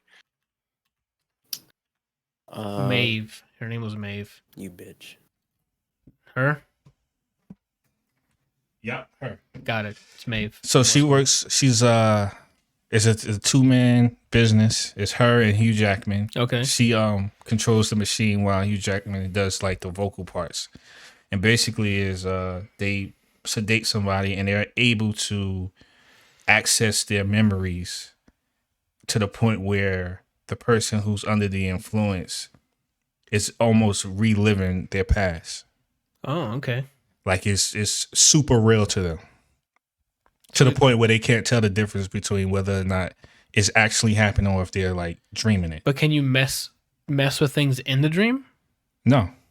You would just relive it. You just can't change anything. You just watch, like if you put a VR headset, and you're just reliving it. So it's like, yeah, but if you go through the dream, you don't know that you're dreaming. You just think that you're reliving it. Okay. Well, I wouldn't say relive is a wrong term. You just think that you're going through it. Okay. So you think that nothing in your life has changed. You just think that you're going through this moment. But that's what I was asking. But you're going into it knowing that you were sedated. Yeah, but when you're in it, you don't know that. Oh, that's weird. Okay. Yeah. So yeah, that's their service, that they're able to do that for people. So people come to them and they do that to escape from reality and, you know, life's problems and stuff like that. Correct. So things go south when, of course, a woman is introduced. And like his love interest? Yes. Okay. And she starts off because she showed up because she can't remember where she lost her keys. So they're able to access her memories and follow what because when they're doing the whole dream sequence thing, the person is laying in like this capsule that's halfway filled with water. Okay. They have like this harness that goes on their head and the machine is controlling certain things or whatever. Hugh Jackman is communicating with them through their dream. So like he's kind of like their tour guide. So he helps them remember things. And that's what sparks them going through it again. But the stuff that he says to them is very non-specific. It's very generic. It'll be like, so today you woke up this morning and what did you do? And the person starts to remember what they did. Uh-huh. And then in the background, he's walking around this like platform that raises up and it basically shows like a hologram of everything that they're seeing in their head. Oh, there's a lot of CG work in this one. Yeah. So he helps her find her keys. Gotcha. And then, of course, when she wakes up, he tells her, like, you left your keys at blah, blah, blah. Uh-huh. She's like, oh, okay. So. Yeah, it cost me $2,000 to figure out what my key was. Yeah. So the situation gets sticky when, like, a problem happens with her. Like, she just disappears. So imagine your situation right now. You and Gianna, like, lovebirds. Y'all been together for a while. Uh-huh. And then tomorrow she just disappears. And leaves Forrest. There's no trace. And Forrest is gone. Okay. Forrest is gone. You go to her job. Her job says that she put in her 2 weeks 2 weeks ago. Oh, snap. Okay. And today was her last day. Uh-huh. Or yesterday was. Yeah. Her mom says that she left her a letter. Uh-huh. Explaining how much she loved her. Uh-huh. Where the hell's my letter? Never heard. Where's my letter at? Oh, that's what you're trying to figure out. Yeah, I'm gonna go talk to her after this. You don't leave me a letter, damn it. She'll be like, what? Maybe it wasn't on purpose. Oh, okay. So you're in this. How you're reacting is how he reacted in the movie. Like she disappeared, and he's like, she wouldn't just disappear like that. Uh-huh. Because they spent a lot of time together, building a relationship and a future. Uh-huh. And she just disappeared. So now he's trying to figure out where she's at, and he gets called. So sometimes they get called by like the police department to help solve cases since they're able to access people's memories. Yeah. And in one case where they access this person's memories to find out about a murder or something like that, she ends up being in the memory. That was his reaction. He's like, what the hell? Why is she here? Uh-huh. So then instead of him like helping the police or the detective figure out the crime, he's over here trying to figure out what. He's talking to the person who's under. Like, when was the last time you saw her? Uh-huh. And then he'll show something. He was like, and when was the last time you seen her at this place? And he's like going on, like he's at this point, he's just. And the cops probably look at him like, bro, what are you doing? Yeah, it was like, we don't care about this bimbo. Like follow so and so. Uh-huh. Those were the words. Those were the exact words that they used. Oh, you called her a bimbo. Oh, that's messed up. Yeah. I would have struck because they assumed, I guess, that she was like a prostitute or something like that. I would have swung at him, like, you ever call her that shit again? I'll fucking suplex you through your dreams. Yeah. You feel me? So that's pretty much the movie, man. It's just him going on his wild goose chase. Okay. Trying to figure out. And at this point now, what he's doing is. So wait a minute. I'm waiting. Maybe you do remember. Me? Maybe you do remember that you were under. Oh, that you were given sedative? Because I just remember that he kept doing it to himself to try to piece together some of the memories or whatever. Yeah, to try to figure out maybe he could maybe there was some clue that alluded to why she disappeared. So he kept putting himself under and going through the process or whatever. And the lady that you was talking about, she kept trying to tell him, like, because there are consequences of doing that. You can have a memory burned into, if you keep doing it over and over and over, you can have a memory burned into your brain to the point where when you come out, you're reliving that same memory over. Oh, so you over just it's like it's on a loop. Oh, so you're in reality, you're out of the tank. You're in the real world, but your brain is so detached from reality that you, whatever memory that is burned into your brain, you keep playing it over and over. It doesn't matter who it is. It's like, let's say, for example, you had a beautiful dinner with Juliana. And that memory is burned in your head. Bryant could be standing in front of you, and you think Bryant is Juliana. Oh, what the hell? Oh. And you say the same exact things that you said to her that night. And even if Bryant doesn't say what she said, you just keep going with the script. Yeah. Oh, I mean, you might be like, why isn't she responding? But you'll just continue going. That's weird. I asked her about her birthday, but let's talk about fountains. Yeah. And just move on. So, yeah, that's pretty much the movie. Him trying to figure out what happened to this lady. I don't want to, give too much more information. But he uses that, and it's crazy because there's like, I don't want to say, man, but, That's cool. So you know how I felt about La La Land? Where the ending was just like, what the fuck? You didn't like it? Oh, didn't stick the landing. No, I wouldn't say it didn't stick the landing. I just didn't like the ending. Oh, I see. That's good then. That means it okay. I'm okay. But there's definitely a lot of twists. I'm cool. I'm intrigued. I gotta see this. Yeah, the performances were really good. I mean, look at the actor and actresses that they have. Yeah. Well, how about the CG? Because it sounds like a lot of this stuff has to do with dreams and like doing the CG. The CG stuff didn't even look like CG. That's how good it was. Oh, who published it? What? What? What is this? What? Who made? I mean, this? It didn't look like it was so buttered up that it looked like it was $68 million for the budget. Yeah, okay, it's gonna look. It didn't look like it. See how it looks. Yeah, this is all CG there. Okay. Yeah. So that's the thing that projects what the person is seeing in their head. Oh, I see. Okay. But I mean, like the CG was so good that it wasn't like, okay. Oh, Rebecca Ferguson's in it. Let's go. It was more like, okay, I understand that this may or may not really exist the way it looks. It doesn't look so unbelievable. It looks very grounded to that world. Yeah. Okay. So it sounds like you recommend this because I'm kind of hyped to watch. Well, I mean, yeah, it's Hugh Jackman, so okay. It was good. Okay. I just didn't like the ending. Game of the year? Oh. I don't know. I don't really know what that means. Like, is it contender to talk about at the end of the year? Huh? For the lit.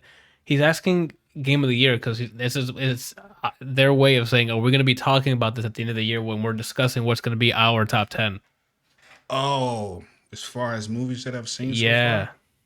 Yeah, I will put it in there. Oh, 10. Okay. So it's going to be a battle. Because you're going to have your own top 10, but we're going to have a collective top 10. And that's what they're asking.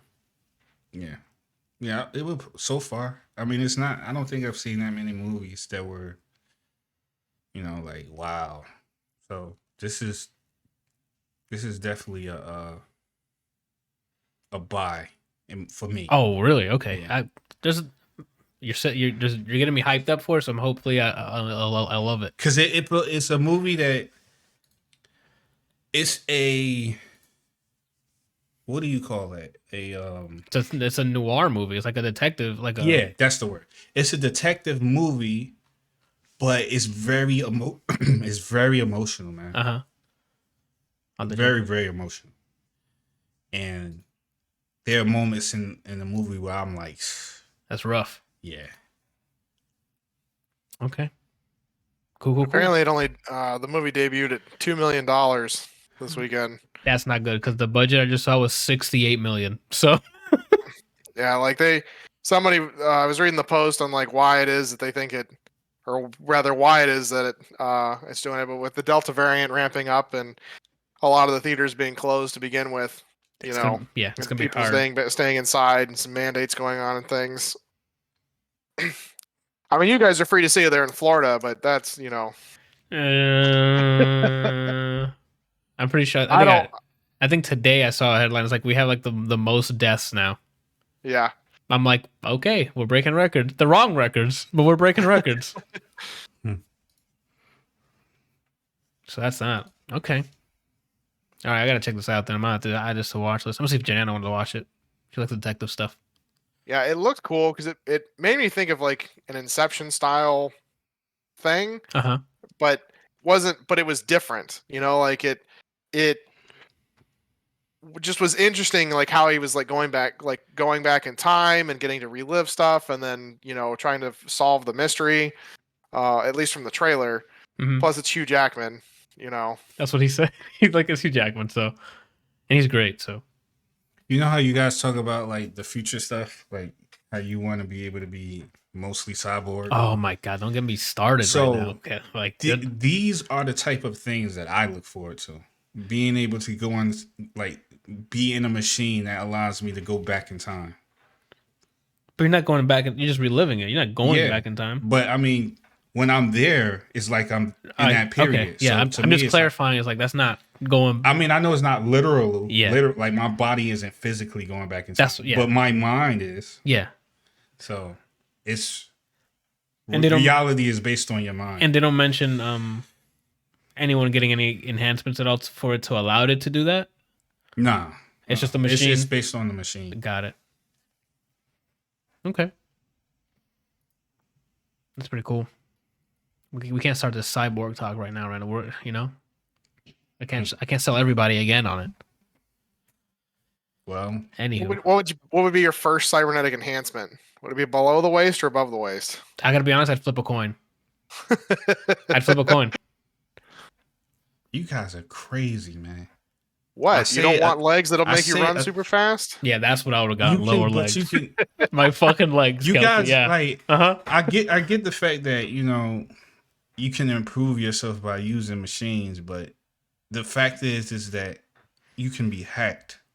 I'm okay with it. I'm not okay with that. Hack the shit out of me. Not if it's a closed network thing. Yeah, and it's also that's literally the point. How you build it. It doesn't how are you going to get updates? Okay. How do you get updates to a laptop that doesn't have Wi-Fi?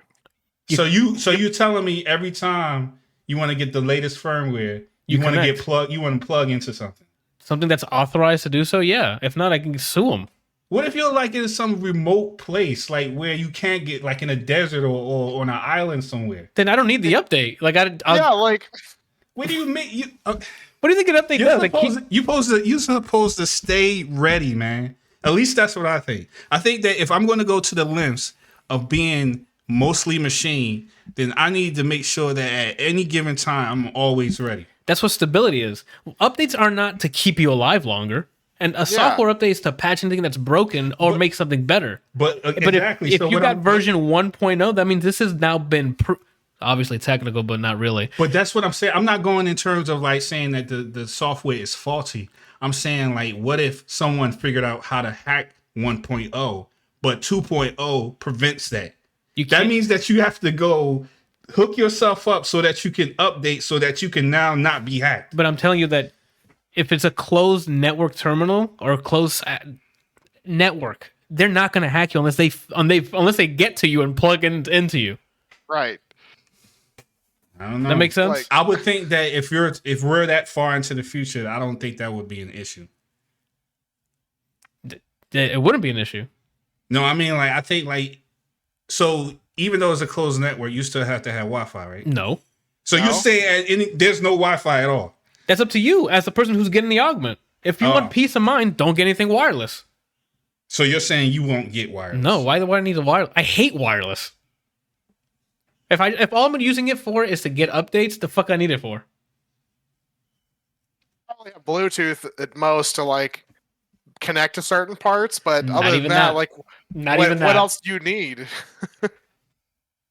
Randall, I just need infinite energy. I'm just saying, man. Metal rust. Yes, it does. It doesn't hold up well against the elements. Yeah, but that's just Doesn't metal. necessarily need to be metal. Yeah, like remember Kelsey mentioned it. Was it carbonite? No, or Graphene. graphene. Imagine your body Yeah, but filled with all that graphene. stuff Like, still like over time is like Dude, It doesn't everything do- over time. Like, look Yeah. at plastic. Plastic degrades, metal degrades. We degrade. You know, yeah, like bone degrades. I Like thought- everything fucking degrades over time. I thought Brian said weed degrades. I'm like, Brian, okay. Yes, with a series of small fires and Yeah. Yeah. What the some hell? good times. Bro, if Yeah. weed's not safe, we aren't, dude. Yeah, our skin degrades. Like, To there's each his nothing own, that's man. permanent. So if I can just replace this, Randall, with just the top of who's gonna Let me want to ask- box but me? okay, so who's let me wanna, ask you who wants this. to box me? Are Nobody. you gonna go full cyberpunk or are you gonna go Terminator? Well, I don't know what that. What do you mean by that? So cyberpunk is just you are what you get. I mean, obviously some people like What do you mean? chrome it out or get bright orange or bright pink with lights and stuff. And all that Oh stuff. no, I Or want. are you gonna go Terminator where It looks human. it's living tissue over Yeah, cybernetic? That where I still look like a human being, but underneath I'm all cyborged up. That's the goal. You're asking if like I have like metal coming out on my face and Yeah. stuff? Nah, I don't like. Not like that. It What just tattoos are for. exactly. And you can always just get tattoos if you were trying to get like something on your body. That's just me. So if they only offered the cyberpunk way, That I'd have to think about it. because that's what I'm thinking. I'm thinking that Well- that's going to be the first step. Oh, if maybe. they really do this in our lifetime, Yeah, it's going to be like cyberpunk. Yeah, It's not going it to be will. like Terminator. I know. And I'd have to think about it. I mean, even Cyberpunk has things that aren't like metal. I mean, you can turn your arm into a rocket and you see those lines, but it's not like Yeah, the rocket's outside of your skin. it depends. Like, it depends what they offer. I know version 1 is not going to be the sleek, just human sleeve, I guess, to reference. What is it? Altered Carbon? Yeah. It's not going to be that smooth, the first 1.0. So I know that. But come on, Randall. That much stuff I can sleep, don't need it. Right? Eating, Jesus don't need it. Christ, if I get rid of that shit. Sleep, eating, don't need it. I just literally, I'm running low on energy, Randall. Pump the brakes on the food here. Okay, there's some delicious fucking food. I'm not saying there's not. I'm just saying I don't need it now. Now I can still enjoy it. I can have taste buds and be like, this is great. Burn it off immediately. I don't have to work out. I can still have a taste bud to simulate what the taste is, right? I can eat like the Rock and do nothing like a sloth. Right? Like, isn't that the dream? That means Exactly. you wouldn't need a job. Yes, I would. I need to pay. Why would you need a job? So I need to pay for the stuff I'm going to use. I mean, I don't want a job. I want to hit the lottery You and could just, you you could know, build if you like enhanced. You could build your own house. I understand, but I need to buy the land, I don't- Maybe not. right? Like, I can't just walk up You to. could go to a forest where it's not like no one will find you and build a house out there Oh, I guess until someone who's buying land will be like, "Hey, there's a house here." in the middle of a forest is very unlikely unless Okay. it's like some major corporation knocking down entire forests. And that's what- And at that point, they're going to have other people that's complaining about that before they come after you. Oh, okay. Well, then I guess I wouldn't, Randall. But I'd still need electricity and stuff to charge myself. Unless I get solar panels, of course. But To charge yourself? Mhm. That's I mean- crazy, man. solar panels would be awesome. all right, I'll have it built into me. Oh, time to charge. And I just stand out there like an idiot, wait for me to charge. You've seen One Punch Man, right? Yes, sir. Not all of it. Just going full Genos. Yeah. You know? No, That's too much. no, but Genos is showing the metal. Like, I don't Oh, want. I I know. want to. But But- you could put stuff over top of it Yes. and then do whatever you want. Oh man. Um, But I mean, like Randall said it before. I don't think I'll live to see this day if we ever do. Unfortunately. or maybe it'll be right at the end of your life and then you get a heart replacement and then you just become, you know, youthful and things again. No, Randall gave me the darkest timeline, which was I get to like age 80 something, right? And they finally 49 because Brian's gonna kill me at 50, allegedly. So I get to 49 on my deathbed, right? And then I'm like, oh, there's a trial where we can turn into a cyborg or you live forever.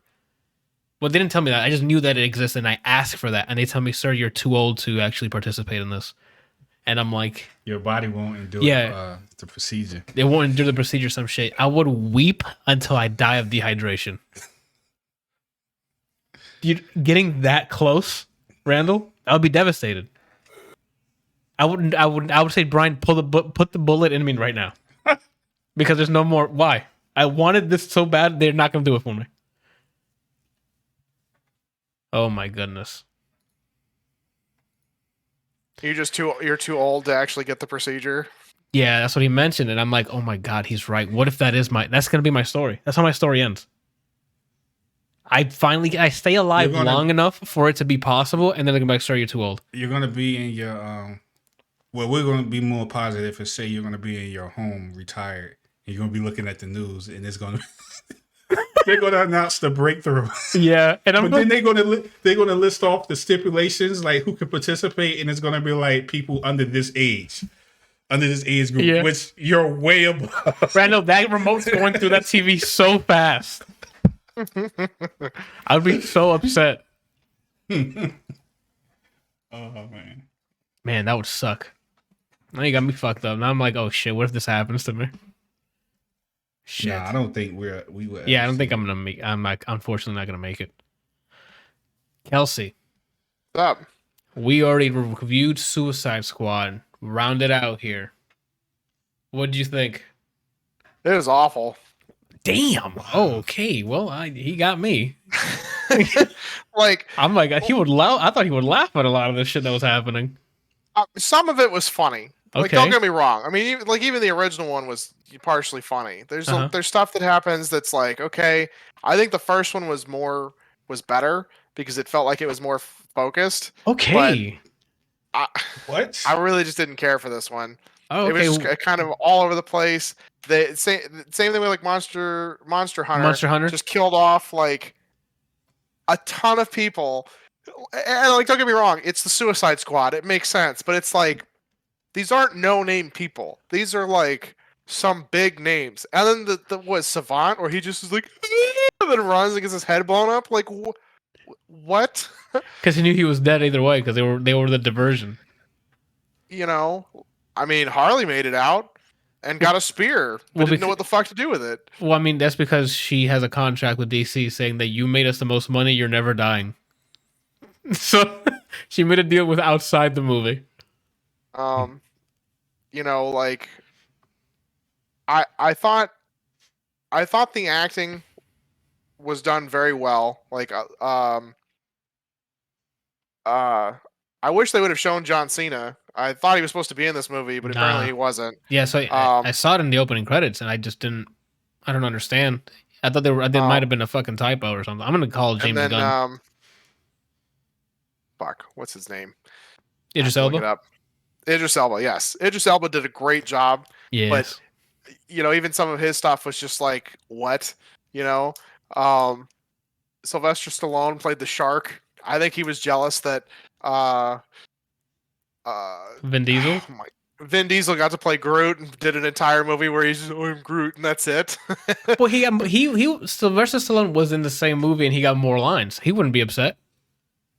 Oh, I know. But like they had like some big names like Pete Davidson, friggin' Nathan Fillion was in there. His fucking ability. God, it was so dumb. Fucking slowly floating forward. Come on. And then Weasel, like, great. You saw what happened at the very end with the Weasel, right? Yeah, he just gets to escape. Oh my gosh. Oh, he's a fucking vampire or a fucking werewolf? I lost it. You know, but like so many like decent actors, and they were just like, fuck them. That's it. We're done. Yeah, You know, they had to set the tone of what the Suicide Squad was. It is a reboot, but it's still a sequel. I don't know. I didn't like. It was an okay movie to watch. I thought the whole thing was, for the most part, was really dumb. Yeah, You know, the giant starfish thing was just like whatever. You know, the polka dot guy was probably the funniest part. Whenever he saw his mom, you know, Yeah. and then like And when the they club scene. yes, you know, and then when he starts attacking the starfish, and it's just his mom just and she around. fucking falls over with because her ankle's busted now. Oh man, You know, but that's another one of those things that he could have aimed his ability at the thing's eyes or the eye and probably been done with this, and they could have gone home. You know, how it should have ended. The rat thing was really funny with Idris Elba's character, and because when he was freaking out. Yeah, I don't know. I just didn't really care for this one. Oh, okay. Well, it was funny, but then they tried to like Deadpool it, where it's like, you know, it's dark but it's funny, but then there's seriousness and whatever, but it was just all over the place. Okay. I personally didn't care for it. All right, this is why we have these fucking podcasts. I thought it was gonna be easy. Everyone loves this. Great. Oh, look at you. Proud of you. Now, Shannon and I were talking about it afterwards. We were just like, we both watched both of them together, and she's like, this one wasn't as good as the first one. That is a wild statement. That you guys saying the first one was better than this one? That's wild to me. I thought so. I mean, at least they I don't know. That statement's wild to me. The first one again, but what I remember of the first one, it was better. Ooh. I haven't gone back and seen it because I remember the amount of time I wasted watching that first one. I wouldn't say the first one's a waste, but it's just it's like Fast and the Furious entertainment. I was like, this is okay. Two characters are enjoyable, which is just Will Smith with a gun and then Harley. And besides that first one had nothing redeemable. Nothing that warranted watching it again. To me. Oh, okay. That's weird. I mean, the second one I thoroughly enjoyed. We have the hottest takes on this podcast, and Kelsey gave us the hottest right now.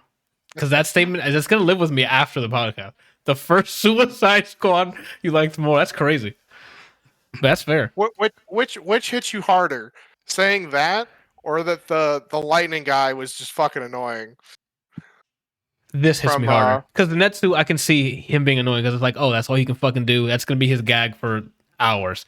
But you saying Suicide Squad 1 that you remember having better time with, I'm like, what? Did he watch the animated one? Like, I don't know what. That one's wilder to me. Because the Netsu, I get it. Like, he's just a fucking kid, one move, and it just looks cool for half a second, and then that's it. So yeah, that could be annoying. I honestly haven't seen a good Suicide Squad movie. Like, even the animated versions just haven't been that good. I was gonna say, because you saw the animated ones, I thought they were supposed to be solid. Yeah. It's all the same. Like, I don't know what if it's just that way with the comics or what, but it's all the same. People doing stupid shit. The dialogue doesn't really make a ton of sense with a lot of things, and then, you know, serious things happen, and then they win and they go home. Like, hell yeah. Some of them win. Some of them go home. Some of them go home. Yeah.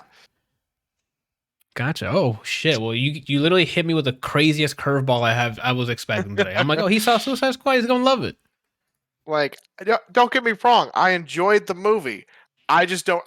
From what I remember of the original, I enjoyed the original one more. So the final question. Recommendation. At least one watch through. Oh snap! Okay, I thought you were gonna say no. No, I mean, like, it wasn't like a terrible movie. Like I said, there were good parts in it, but I felt like they were trying to. I feel like a lot of movies now are trying to copy like Deadpool because Deadpool was so successful and it was, you know, whatever. But the thing is that Deadpool was so successful the way it was because that's Deadpool. Like, that literally is his character. Yeah. And there are a lot of characters that are like him. Like, Harley is a very similar character to an extent. Yeah. But she doesn't pull it off in the same way that Deadpool does because she has her own thing, you know? Mm-hmm. And it feels like they're trying to copy a lot of that chemistry and mentality, and it just isn't working. Not landing for you. Not for me, no. Okay. Hey, that's fair. I just got hit with a curveball. I need to regroup. All right. I feel like I just got hit in the face by a dodgeball. Right. So I need the dodgeball a dodgeball academia expert Brian in the house. Academia is a word, Brian, but can you just let me be wrong for like 2 seconds? You're going crazy right now. I don't know what just happened. I'm shook right now. He just hit me with the craziest shit just now. So tell me about Dodgeball Academia. I think it's like a RPG dodgeball game with like really good art. So boom, shout out to Game Pass because that's how I played this. Yes, Xbox Game Pass. A bunch of games that look interesting. Like they're just throwing slappers. I'm supposed to get through the games I purchased. Yeah. But then I saw a bunch. I'm like, you feel. Dodgeball Academia. So there's versus mode multiplayer stuff I didn't do. I just played story mode. It's single player, right? The premise off beginning is you're a kid who apparently his parents are trying to make him like reform to what they want him to be, and then he's like, nah, runs away, just gets in a random school bus as like a what is it called, stowaway? Is that what they call people that they like hide in like a ship or like a stowaway. Yeah, and he ends up at the Dodgeball Academy. I'm just gonna say that. Macadamia. Saying, spell on you guys.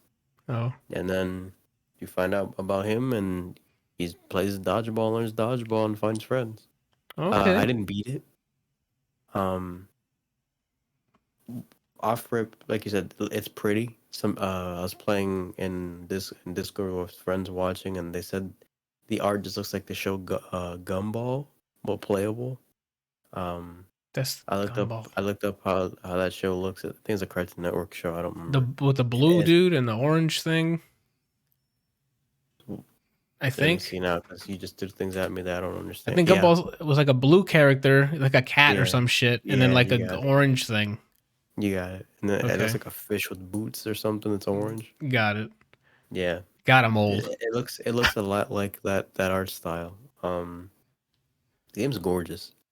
The story's not something that's like you're not playing Witcher or God of War with this story, but it's like enough to be like, and then you move forward. You know? Okay. It's not like something like, oh my gosh, shut the fuck up. It's just, hey, I said something that's funny, or okay, that's her plot, or it's to keep you going. Just narrative to your dodgeball, essentially. So normally you would think, oh, dodgeball game, it's just in their sports game, and then you move on to World Tour or something like that. But this is it's like an RPG dodgeball game. Whereas RPG dodgeball. Yeah, you play. You start by having to recruit 3 people, teams of 3, and you enter the school's tournament. Each person plays differently. So the main character, I guess buttons first, then I'll explain what each character, how they differ. So you have a throw button. You just throw it or charge it up with holding X, and then usually at max charge, you add a property to the ball. There's a jump or roll button. There's a counter button, which is like either some characters can just catch the ball, some of them will parry it and just kick it back at someone. Okay. Is there another button? You have a special meter that you build it up by, I think, throwing balls or just catching balls or countering. Or there's some characters who have there's a focus mechanic where you basically Super Saiyan charge. Oh, okay. Different characters get different buffs. The main character, whose name is Otto, he builds his meter while you're charging, so it's like a Dragon Ball moment. Let's get another character named Balloony, whose head's literally a balloon. Balloony. Got it. And his thing is, after a certain amount of time, if you get it to max, like you charge it up, you heal your whole team. That's how you, not fully, in increments. You can probably get it buffed later. I don't know. It's not like Dodgeball where you hit him in the face, you're out. You have health bars. Oh, okay. And you do damage, and you can build stats like that. They use it as like, it's kind of like Pokemon encounters. You'll see random students, and they're like, "Yo, insert dialogue so that you can play me," and then you beat their ass. XP gained, money gained, items gained. Okay. Items is in either consumables that heal you or put up your stats, or equipment you put on you that'll change your stats. So you can put stuff on you that you hit someone with a ball, you heal some of that damage. Okay. Something to just boost your strength, things like that. Before you go on here, can you grind that same student and just keep fighting them? And okay. No, with an asterisk, there's a whole side. There's quests, main quest, and then side quests. You go around, talk to people. Hey, can you find this for me? Or hey, beat my ass. Like side quests. There's one guy who's the quest is every day you have to go and beat him up. Every day. Every day. So you move along in days by narrative parts. Today you go to class, whatever. You do this. All right, go to bed. You wake up. It's a new day. Oh, in game He's day. standing in the exact same spot. He's like, it starts by this guy standing behind next to the school, and he's like, "Yeah, I'm the strongest guy here." And then your character's like, "Oh, let me play you." He's like, "You sure?" "I'm the strongest guy here. I don't think you want to do that." He's like, "No, I'm positive." And he goes, "Trust me, you don't want this." Uh-huh. Then he's like, "No, I want to." He's like, "Are you sure? Last time, are you sure?" Uh-huh. And he starts. He has 1 health, and you immediately beat him. But then he goes, "Oh, it's because I didn't eat breakfast. Come by tomorrow, and I'll be much stronger." Each day he gets progressively fucking harder and harder to beat. Okay, but he keeps giving you bullshit, like excuses. That's my main already. I like him a lot.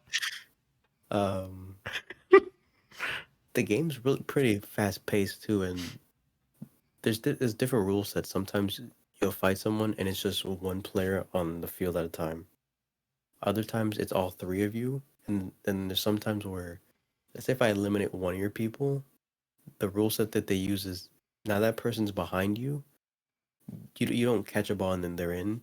If you miss a ball, like let's say I throw it at you and you dodged it and the ball's there, they can grab it and throw it at you from behind. Oh, fuck that. So essentially the more people you eliminate, the more shit you have to deal with. Yeah, fuck that rule set. Damn, that I've never played. Oh, that's a cool way to play in real life. Yeah. That's sick. So then like XP gets level up, better stats. You also have passives. So like at level 10, the main character's like, oh, your strength's up. And it goes from that to like, oh, your charge attack is quicker and it has fire damage on it that does damage over time. And like things of that nature. So now it's kind of like it's no skill tree, but I guess it's similar to how older RPGs worked. Where like you have a linear tree. Once you get to this level, oh, you earned maximum punch overdrive, or like you get stuff just by grinding it out essentially. The map is, I guess, open world. Like you can go explore things, but not to like Pokemon extent where like, hey, I'm gonna go to this forest and see if I can get an Abra or something. It's just you go to new places, there's enemies there, or there's some items that you have to traverse to open. Okay. When you sleep and wake up, sometimes there's a lot more enemies in different places, more quests pop up and things like that. Interesting. As you progress, you get more areas, new enemies, and they all have different ways they throw the ball, essentially. You can recruit people, so it's like the old Final Fantasies where, hey, this guy he's wrong. I like the way you handled this. I'm on your team now. And then they play differently. I just got my 4th person before I stopped playing. And max is 3, depending on the rule set per team. Yeah. Yeah. I don't. So they can have. Sometimes I fought against a team of 6, where they have a bunch of fucking people, but I can only have 3 at a time. That's weird. Oh, and do the extra people level along with you, or is it only the people who are playing in the match? It seemed like everybody. I don't know if there's XP differences. Like maybe they get less, like percentage wise, but it seems like everyone gets XP. Okay. There's also points that they mock Pokemon. So there's like a hospital in the school, and he's like, "Oh, let me heal you up," and then it plays music that you would think is similar to when Nurse Joy heals your Pokemon. Oh, okay. Boom, boom, boom, boom. Yeah. How many times I have to heal my Pokemon? When you walk by the random students, they'll be like, "Oh, sound, hey," and then reason to fight them, and then get ready to battle music. Oh, okay. But it's simple. It's fun. I didn't think I was gonna like it as much as I did, but a lot of times, like I took a break and did something else, and I'm like, damn, I want to play some Dodgeball Academia, and then I would load it up again. Okay. You can save anywhere. It's not like JRPGs where, yo, let me go to the town so that I can save. And it's 7 hours that way. It's like, oh, okay, press start, save, leave. Okay. The game's fun. I recommend it to, like, you just want to play a simple, like, battle mechanic with Dodgeball. You want some, like, it seems, I don't think the game's going to be long, but just a simple, easy to jump in and out of RPG meets sports game. I recommend it, and it's pretty. And the music, from what I remember hearing, Sounds good. solid. Yeah. Oh, okay. I didn't try the versus mode or anything PvP. I was gonna say if there's any co-op, like if there's any sort of cooperative, like 3 versus the AI or. I don't know. I saw versus an option. I never hit A on it. Okay. That's fair. So it sounds like a recommendation. This thing sounds fun. Yeah, it's fun.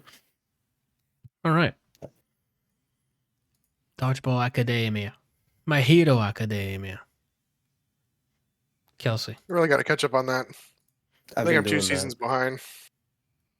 I've been doing that. I finished season 4, and then I was like, let me wait for the season 5 to be over. But it's such an easy show to, like, hey, I have some off time. I can have this playing.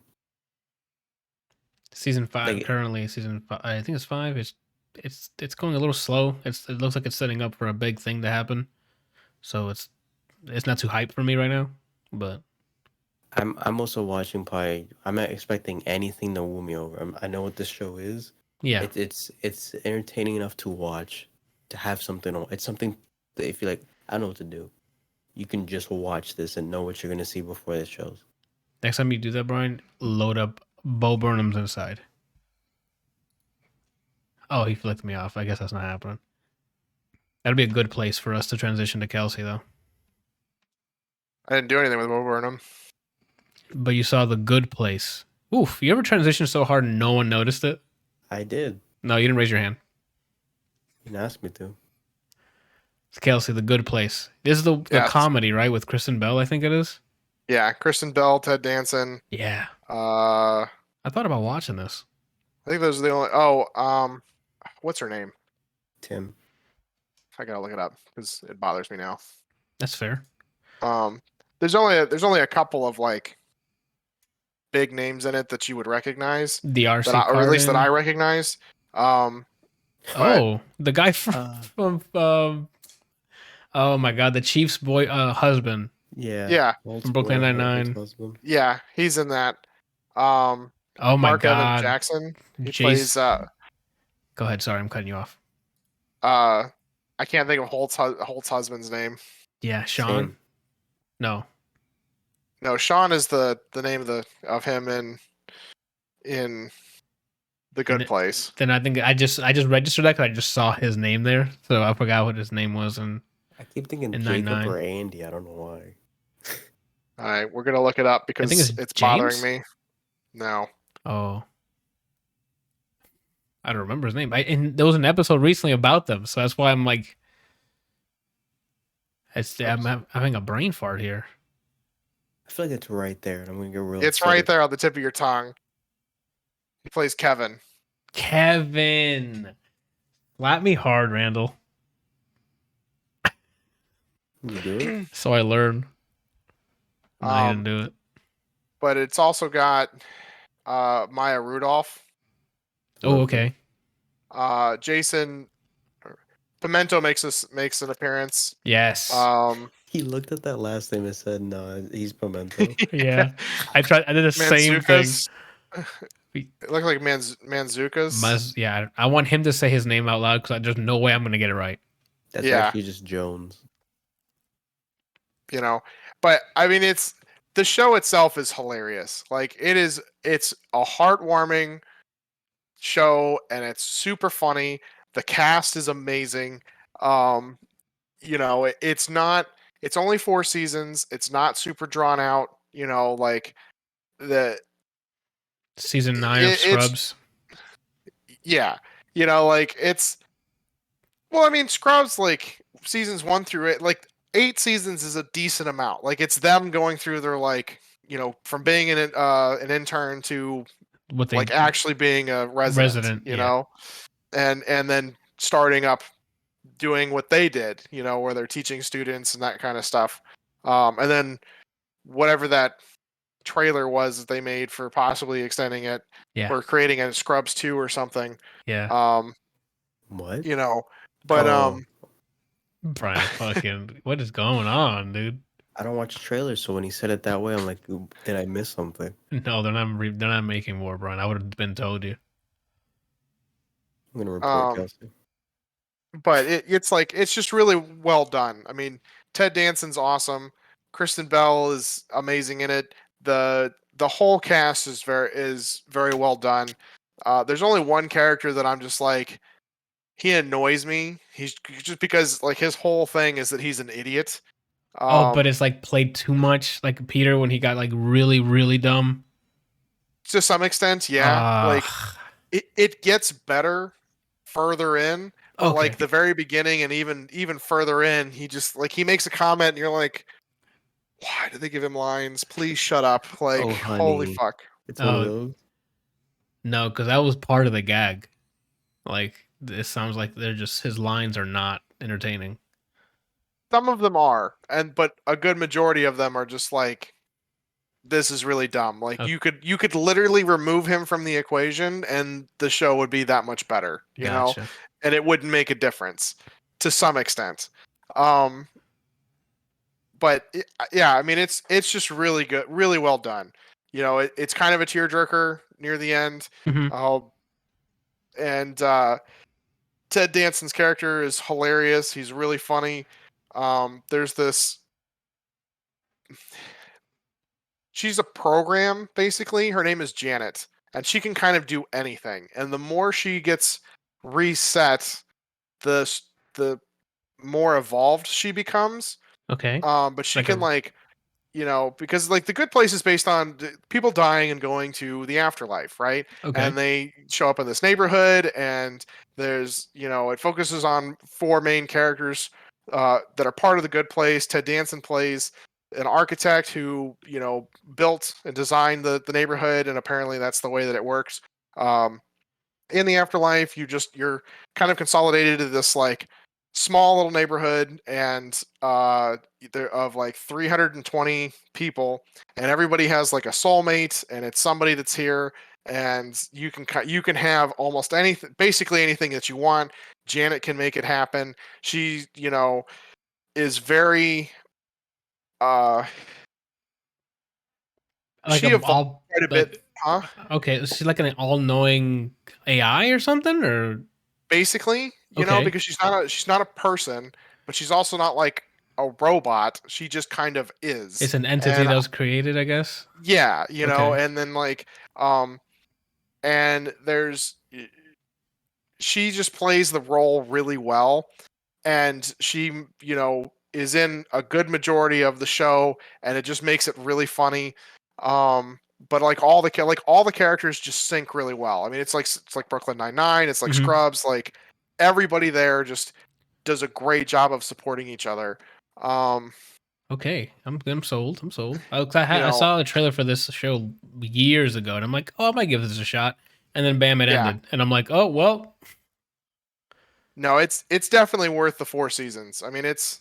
I'm assuming it's 20 episodes each, or like 24 or something.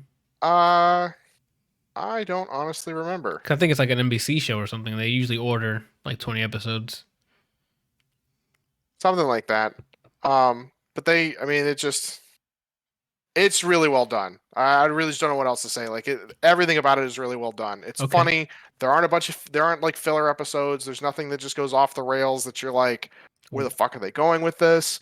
You know, like every episode has a purpose. Every episode keeps the story moving. It's never just kind of they're just not really doing anything, you know, whatever. The beginning of it might sort of feel like that, but you're learning things as you you know, watch the show. I don't want to say too much because I don't want to spoil anything, because it's very, very easy to spoil some stuff in this. Okay. You know, it definitely give it a watch. It is an incredible show. It's really funny. I'll have to give it a go then. But there's only 50 episodes. Only 50 in 4 seasons? I believe so. Oh, okay, that's a short watch then. You Especially think you should watch after this since you finished it? me or him? No, Kelsey. Yeah, each season's 13 episodes, and the final season's 14. Oh wow, okay, that's cool. Okay, I mean you're selling me more and more. Less episodes, hour long or 20 minutes? I think they're only 20 minutes. Oh wow, okay. Yeah, I'm gonna run through this It's on. I don't know if you have Netflix, but it's on Netflix. If you want it someplace easy to watch, the way that the episodes run, half the time you don't even realize that a new episode has started. I mean, you're just like you're watching, and then the episode starts to end, and it says play next episode, and then it just plays, and then it's playing, and you're like, it feels like it's the how next many episodes scene? have I watched? Yeah, like it just cuts really well, and then you don't realize that it started a new one until it pops up, The Good Place, and then it's like Invincible, it's The Good Place, and then it just moves on. Like it's a good intro. Exactly. Okay, I'm gonna have to check this one out then. Because this one, if they had a longer intro than that for this show, it would just be awful. Like it's kind of like, I mean, could you imagine like Scrubs having some long fucking intro? Yeah. I'm so glad it was that. It wasn't short, but it wasn't too long. Like I can't do this and that's it. Yeah. It's like it's like a verse. Not even a verse, I'm sorry, like a line. And then it was over. The longest intro for Scrubs was, well, there were two, when they decided to slow it down for whatever reason, and then everybody was like, fucking put it back, don't touch it. Yes. And then when what's her name came on, and she's like, this has been backwards the whole time, it's bothered me for years, and that's it. But even that was funny and like to the point. Yeah. But short and sweet, like Fleabag. Yes. That's what I was gonna say. Since you finished this show, you should start Fleabag. Start what? Fleabag. Yeah, it's only 2 seasons, and I think I feel like I just saw something about this. I mean, we reviewed it on here, so maybe that's what you remember. Maybe that's what it was. I don't know. I'll pull it up as a reminder and watch it or look at stuff about it in a little bit. Fleabag. Brian, I think he got it, Brian. But yeah, I mean, it's the show is really good. Like I said, it's really short, 50 episodes for 4 seasons. Everything kind of has a point. It keeps the story moving. It's hilarious. The only gripe I have with it is one of the characters is just really annoying because he plays. I don't know if you guys ever watched The Golden Girls, but like Betty White played an idiot as Rose. Okay. But she was really funny about it. Like the charming whole thing, idiot. Yes, whereas he's just kind of, he's a moron. Yeah. Like brain damage, and he admits that he's got like some brain damage in there. And it's just not entertaining. He opens his mouth sometimes, and you're just like, oh my god, why is he here? Please. Next scene, please. Okay. So. All right. Well, then that's good. Oh, we're getting some slappers to this today. Some reviews here. Randall, tell us about your sweet girl. Oh, that's what. Jason Momoa. Yeah. In Sweet Girl. I don't know the girl though. I think this is the first time I've ever seen her. Might be her first big gig.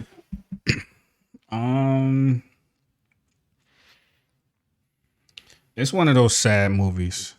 It has to do with a family, and something really bad happens. The mother ends up dying. That's his family, like his wife? Yeah. Okay. The mother ends up dying of cancer.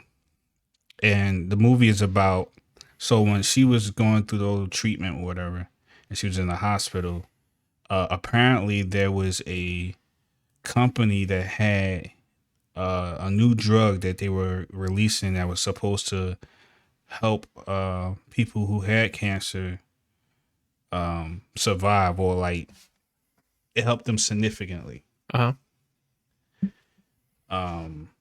But they were charging an arm and a leg, 2 thighs, and a kidney. That's a lot. So, keep my body, right? Like what?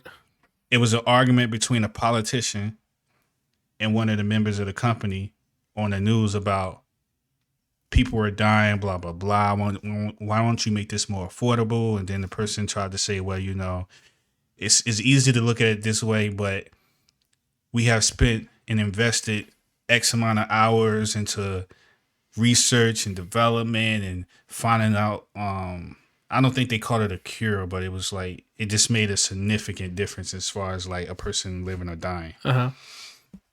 So Jason Momoa is hearing this conversation go on that basically they have a pill that can help his wife survive. Right. So he calls in because they started taking callers during the interview, and he calls in and gets patched in, and he's like basically telling his situation with his wife. And like, see, I'm literally in the hospital. I've done everything I could. I refinanced my house and blah, blah, blah. Worked double shift, you know, all the stuff he did to like pay for all these different procedures to help prolong his wife's life. Yeah. And this dude's response was like, I'm sorry. He tried to make it seem like he cared, but he really didn't care, at least in my opinion. So Jason Momoa told him, he's like, if my wife dies, there's no place on this earth that you can hide, and I will hunt you down. I will kill you with my bare hands. Oh, shit. On national television. On national television. Now, Jason Momoa wasn't on television, but the dude was. He was just on the radio. Yeah, but I mean, they know where that phone call came from. So, like, well, they can, he didn't say his name. It doesn't matter. He called from a cell phone. Right? That's I don't know if it, I don't know. I don't know. I don't know if it was a cell phone or not. But I mean, it's a movie. We're gonna move on. Yeah. So he said what he said. Yeah. He did. And his wife ends up dying, and then I think they advance like 9 months later, and then that's where the movie like starts, pretty much takes off. Oh, okay. Apparently there was some guy who found some dirt on that company that was holding off on the that was another thing that I failed to mention, is that they ended up pulling the drug off the market before it got to be released on the market. They pulled it, so he couldn't. So that was another huge thing, is that his wife couldn't even get the pill because they decided, instead of releasing it to the public for people who have cancer, they didn't. They decided not to do it. So that's what like really sent them over the edge. And like I said, 9 months later, it takes off where like some guy ends up finding out dirt on what happened, like why it happened, why they pulled it, and all this stuff like that. And then Jason Momoa goes down this rabbit hole trying to figure out what happened. And at the same time, he's still like in revenge state. Yeah, he's like, I said what I said. Yeah, pretty much. Liam Neeson, like, I told you. I told your ass I was going to come get you, didn't I? Yeah. That was 9 years ago. Yeah. Okay. And you forgot? So, yeah, that's pretty much the movie, man. It's just him going through all these situations, finding people getting bodied. The action sequences cool? Like, to getting bodied? They're realistic. Okay. In a manner of speaking. Like, they're just brawls for the most part? It's not like it's like... a trained people. It's so he was an MMA fighter. Mm-hmm. They didn't say whether or not he had professional experience, but like they showed him training in the gym, and he trained his daughter also how to fight MMA. So you had that groundwork of knowing that he can handle himself and his daughter can handle herself too. Because there's a part in the movie where like she's like sparring with a dude that's like, he's not twice her size, but I mean, like, it's a guy, you know. It's like a bigger dude. That's where you're like, okay, she could probably get like choke slammed. Yeah, but she's like, she can handle herself. So yeah, the fights are believable, where it's like, you know, these people who find out that he's looking for them, they start sending people after them. Yeah. To like pretty much take care of them. Before he gets to him. Yeah. Okay. Exactly. So it's intense because it's like they get ripped from their normal life, or at least for the girl, she gets ripped from her normal life, and now they're like got pulled into more or less on the run. Yeah, you know. Meanwhile, they got like professionals looking for them. And they can only just Jason Bourne it until they get to the guy. Yeah. So, that's cool. I mean, that sounds like it's like a thriller the entire time because they're constantly on the road. Because Jason Bourne, that's the pacing on Jason Bourne is quick back to back on escaping to chase scenes to hand to hand combat. yeah. Sometimes there's some downtime, but Yeah. It's like that. okay. It's Like that, just like that. Just like that. it's a good watch. I don't really know how to say if this movie is like really good or not. It was decent. It was good for what. It was a good watch for one time. I can't see myself going back to watch it again. So it's just a good like summer popcorn flick. It was like good for an initial reaction because it's like, okay, you don't know what's going on, and then it has like a plot twist, which I didn't see coming at all. The daughters actually fish. Something like that. Nice. Yeah. So that's pretty much that. All right. Wait a minute, I didn't put a movie on there. Save it for next week. I only had 2 movies on there. Yes, sir. Just save it for next The week. movie that I wanted to talk about, You didn't put it I on? didn't put on here.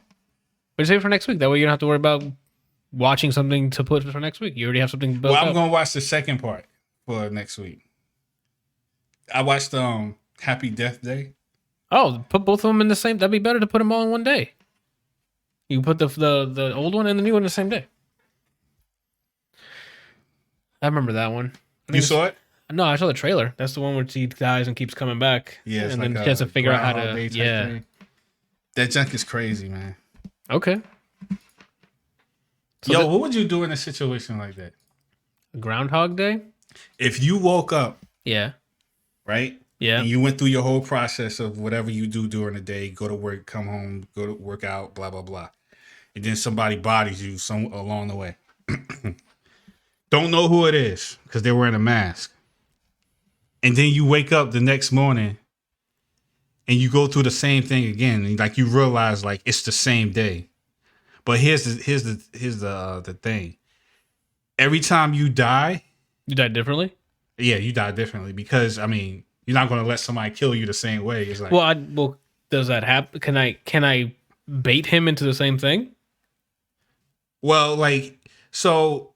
Like let's say let's say there was a situation where you were walking down okay. a hallway or something like that, and he was at the end of the hallway, and then he killed you there. Yeah. Now the next day when you go down that hallway, He'll you're gonna be be like, there. wait a minute, I remember this is where I died. So you don't go down that hallway, you go somewhere else. Okay, but you're just assuming that's what I would do. Will he still be there?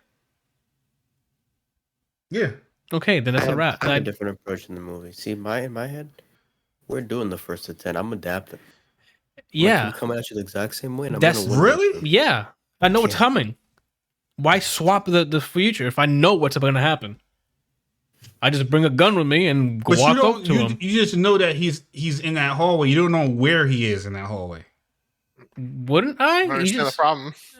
If you know he's in the hallway, you can still protect yourself better. Yeah, like I know stuff now. I'm at an advantage. Unless he knows that I know, then that's different. But if he doesn't He know that I knows know, that you know that he knows that you know that he knows. that he knows that I know, that's then he's got me beat 5-1. All I'm saying is, Again, I don't know the rule. Go ahead. A landmine? Mm-hmm. Wait, what? He said a landmine. He'll see you putting it down, Brian. Will he though? Not if you throw it at it. Because Like this a person, fucking pie. because this person has been following you from the very beginning. Oh, so then he'll see I have a gun then. Yeah. Oh, then I don't know. I'll That's attempt fine. to do the same thing. I don't know. I know if I know he's there, I can brace myself. I would imagine I have the upper hand. I know he's there.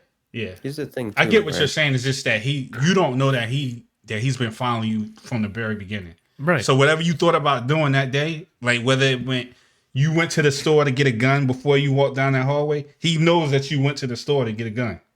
Do I know how I died? Yeah. So if it's a knife, I know a knife's coming. I just gotta, obviously I don't have any training in defense. Yeah, but I mean, if he sees you go get a gun, he's not going to come at you with a knife. I know, but if I know but I'm saying I'm gonna relive it and watch out for the knife. and struggle with it. I know that's what's coming at me. I just go hand in hand, try to disarm him, and then fight him, right? I don't know. When you wake up, he's not necessarily already watching you.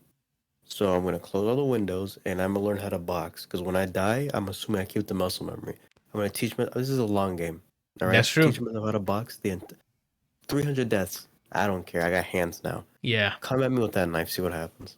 He's going to hit him with the Ippo Makana Uchi randomly. So you guys are saying immediately after the first death, the next time you wake up, I'm gonna die again. Realize, because do you think you will realize immediately that it's the same day upon waking up? Well, if you're saying if I'm getting killed, unless it's like a gunshot, like I'm gonna feel pain dying and wake up again. Like I'm like, what the hell? Unless you think it's a dream. I don't sleep, so I know I'm not dreaming. God. Yeah, it doesn't work for Brian, but for me, eventually you do sleep, man. You may not sleep often, but you sleep. Yeah, baby. In the chat, for the week. This dude is thinking the long game. Yeah, I'll just try to develop something. But I'm just saying, I don't know. You might wake up the next morning thinking it was a dream, and that's fine. The third time I die, I know it's not. Then all right. So the third time, I don't know how many. Do I have a limited amount? Like or is it literally Groundhog Day and just keep? You don't know. Oh, then, I mean, after once I figure it out, however long that'll take me, I know it's coming. I'm gonna do what I can, and if does that? Here's another thing. It doesn't happen immediately. It's kind of like what Brian said. Like if you keep dying, you just keep training yourself or whatever. Well, after a certain amount of time, those death tolls start to take a toll on you. Oh, what does it take? So you do still have the injury, but your body. It's weird. It's like your body is back to normal, but it's not.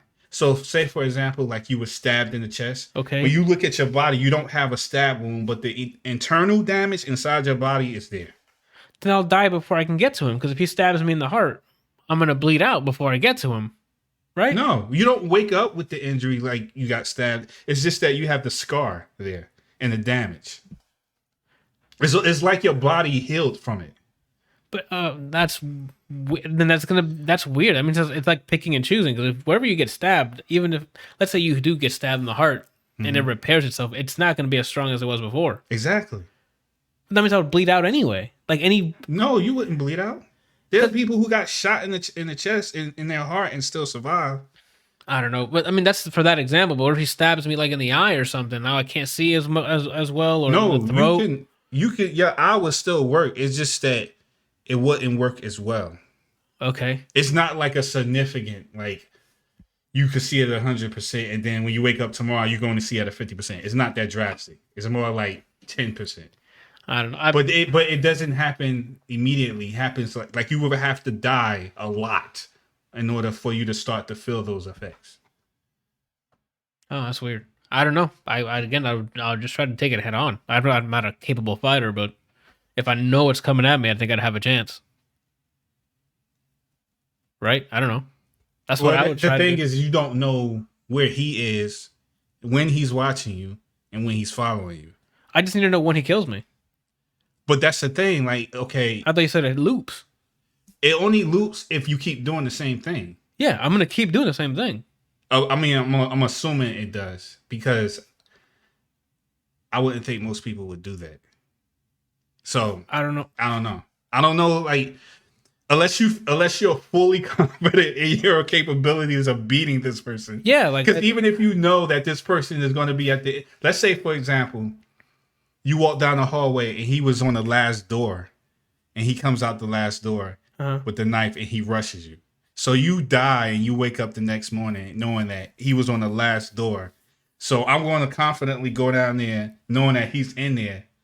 You have to know that you're going to be able to beat him. Right. Even if you have the knowledge of knowing that he's in there, doesn't necessarily mean you're going to be able to beat him. Because again, he's been following you from the beginning.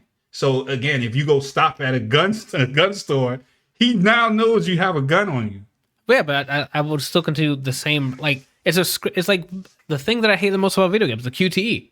Mm-hmm. I just keep going further until he's dead and I'm not. So the first attempt, the only way it will work in your favor is if I do the exact same thing. No, is if he doesn't know that you're changing things. I'm not changing anything. So you're saying you're going to go down that hallway with no gun, no nothing, and you're just going to fight him? Yes. Like a QTE.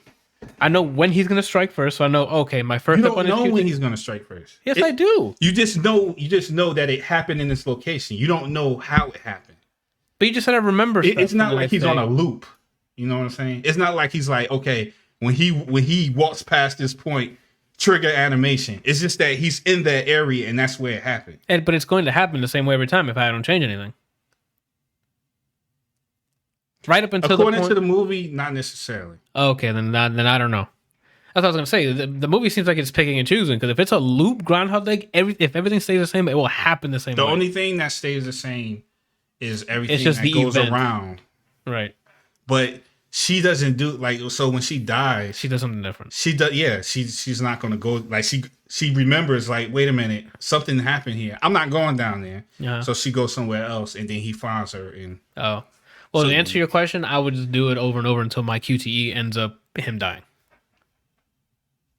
Because if it works the way I thought it worked, he's gonna approach me with this arm first.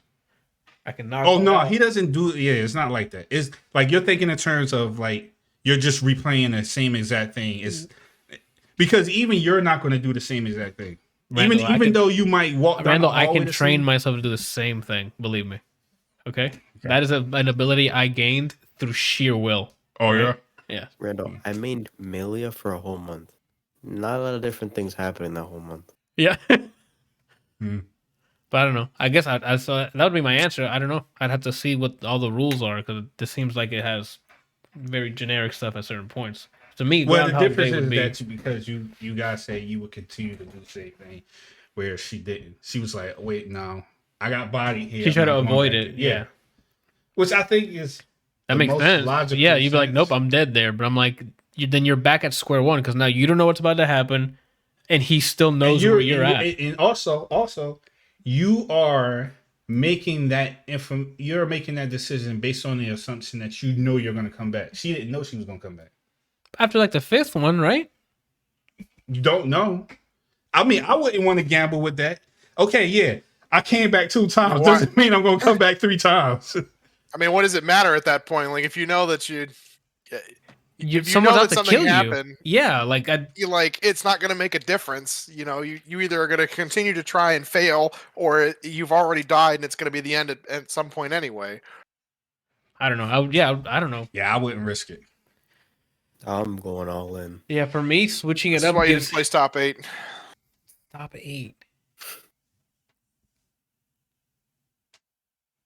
Yeah, for me, I would not, because me switching it up, I'm back at square one, which I'm at a total disadvantage. Where for me, Intel is an advantage. But again, if it doesn't play exactly like the way it did in the previous life, then I guess I'm still back at square one anyway. I don't know.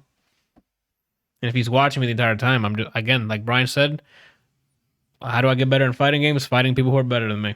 I don't fight, so that guy's going to be better than me at killing me. I'm going to be better at some point. I'm going to learn his tricks.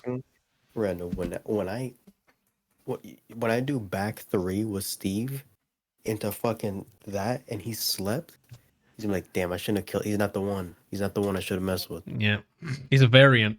And if that doesn't work, remember I put a landmine behind me. Oh shit! So when he back dashes past it and the guy just walks, he hits it. I don't know. I mean, it sounds interesting. We'll get your review on it, I guess, and see if you like. It sounds like you were excited about it. Did a lot of stuff because there's a twist about it that I'm not telling you about. That's fine. I mean, I just have to watch it. I mean, that'd be a good one to watch for Halloween that's coming up for October. It's supposed to be a horror movie, so I already know the twist. All right, okay. What is it, Brian? We let's say this for next week, bros. Like we're 2.5 already. We still got 2 more stuff.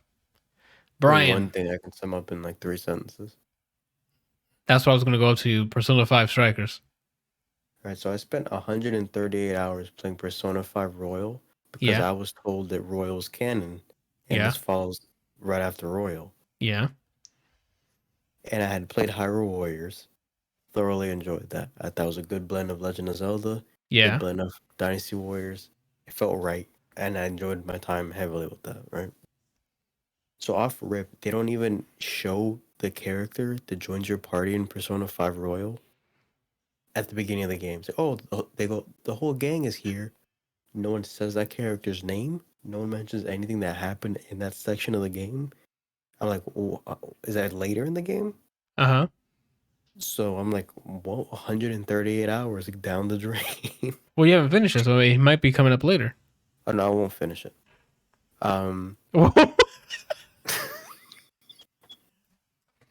So this game, the Dynasty Warriors part they nailed because that's literally they're using that as the base part of this. Okay. Right? Bunch of enemies, you beat the shit out of them, you feel like a boss. The parts that they put in the Persona, the lack of parts they put in Persona, so the parts were like, oh, being a student or the social aspects of it, Yeah. gone. Uh-huh. Hey, you know that guy that sold me guns? What is he doing now? Out of business, the store's closed. You can't go to the shops you normally go to. You just buy stuff online from a new character they show you. There's no building bonds like, oh, now he's at level 8 with me and I get this ability. No, you get bond points that you spend on like everybody has higher strength. The Persona list of things you can build, like you can fuse personas to get new ones, is so dumbed down. It feels like the way I felt with the Mortal Kombat movie where they watched a playthrough and they said, we can add this to Dynasty Warriors, and they just put wherever they remembered. They added the part with like elemental weakness, so that's cool. They added a bunch of mechanics in it. None of it feels good. Oof. I feel like they put too much shit in, like, oh, they had this in this, right? Okay, we'll yeah, throw that in, or what else? And they're just everything before launch, and it just feels yuck. I you know, I was like, you know what? Maybe it's a slow start. Maybe when I get to the first boss, Yeah. that's when it's gonna kick in. I beat the boss, literally skipped all the scenes so I can save just in case, uninstalled the game. Oh shit. So stay the fuck away from Persona That 5 shit Strike. is yuck to me. I don't know, man. Okay. Even the combat is like Not satisfying to hit. no, it doesn't. It feels like non-polished. Oh, okay. Any other? Okay.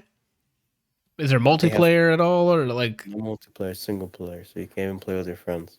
Did you like the graphics? Yeah, visually to look good. I don't know. It looks a little more updated than Persona 5, but I have Persona 5 if I want to play Persona 5.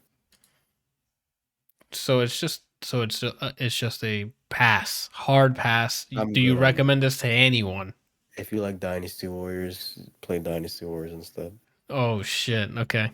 Well, that was a quick one. All right.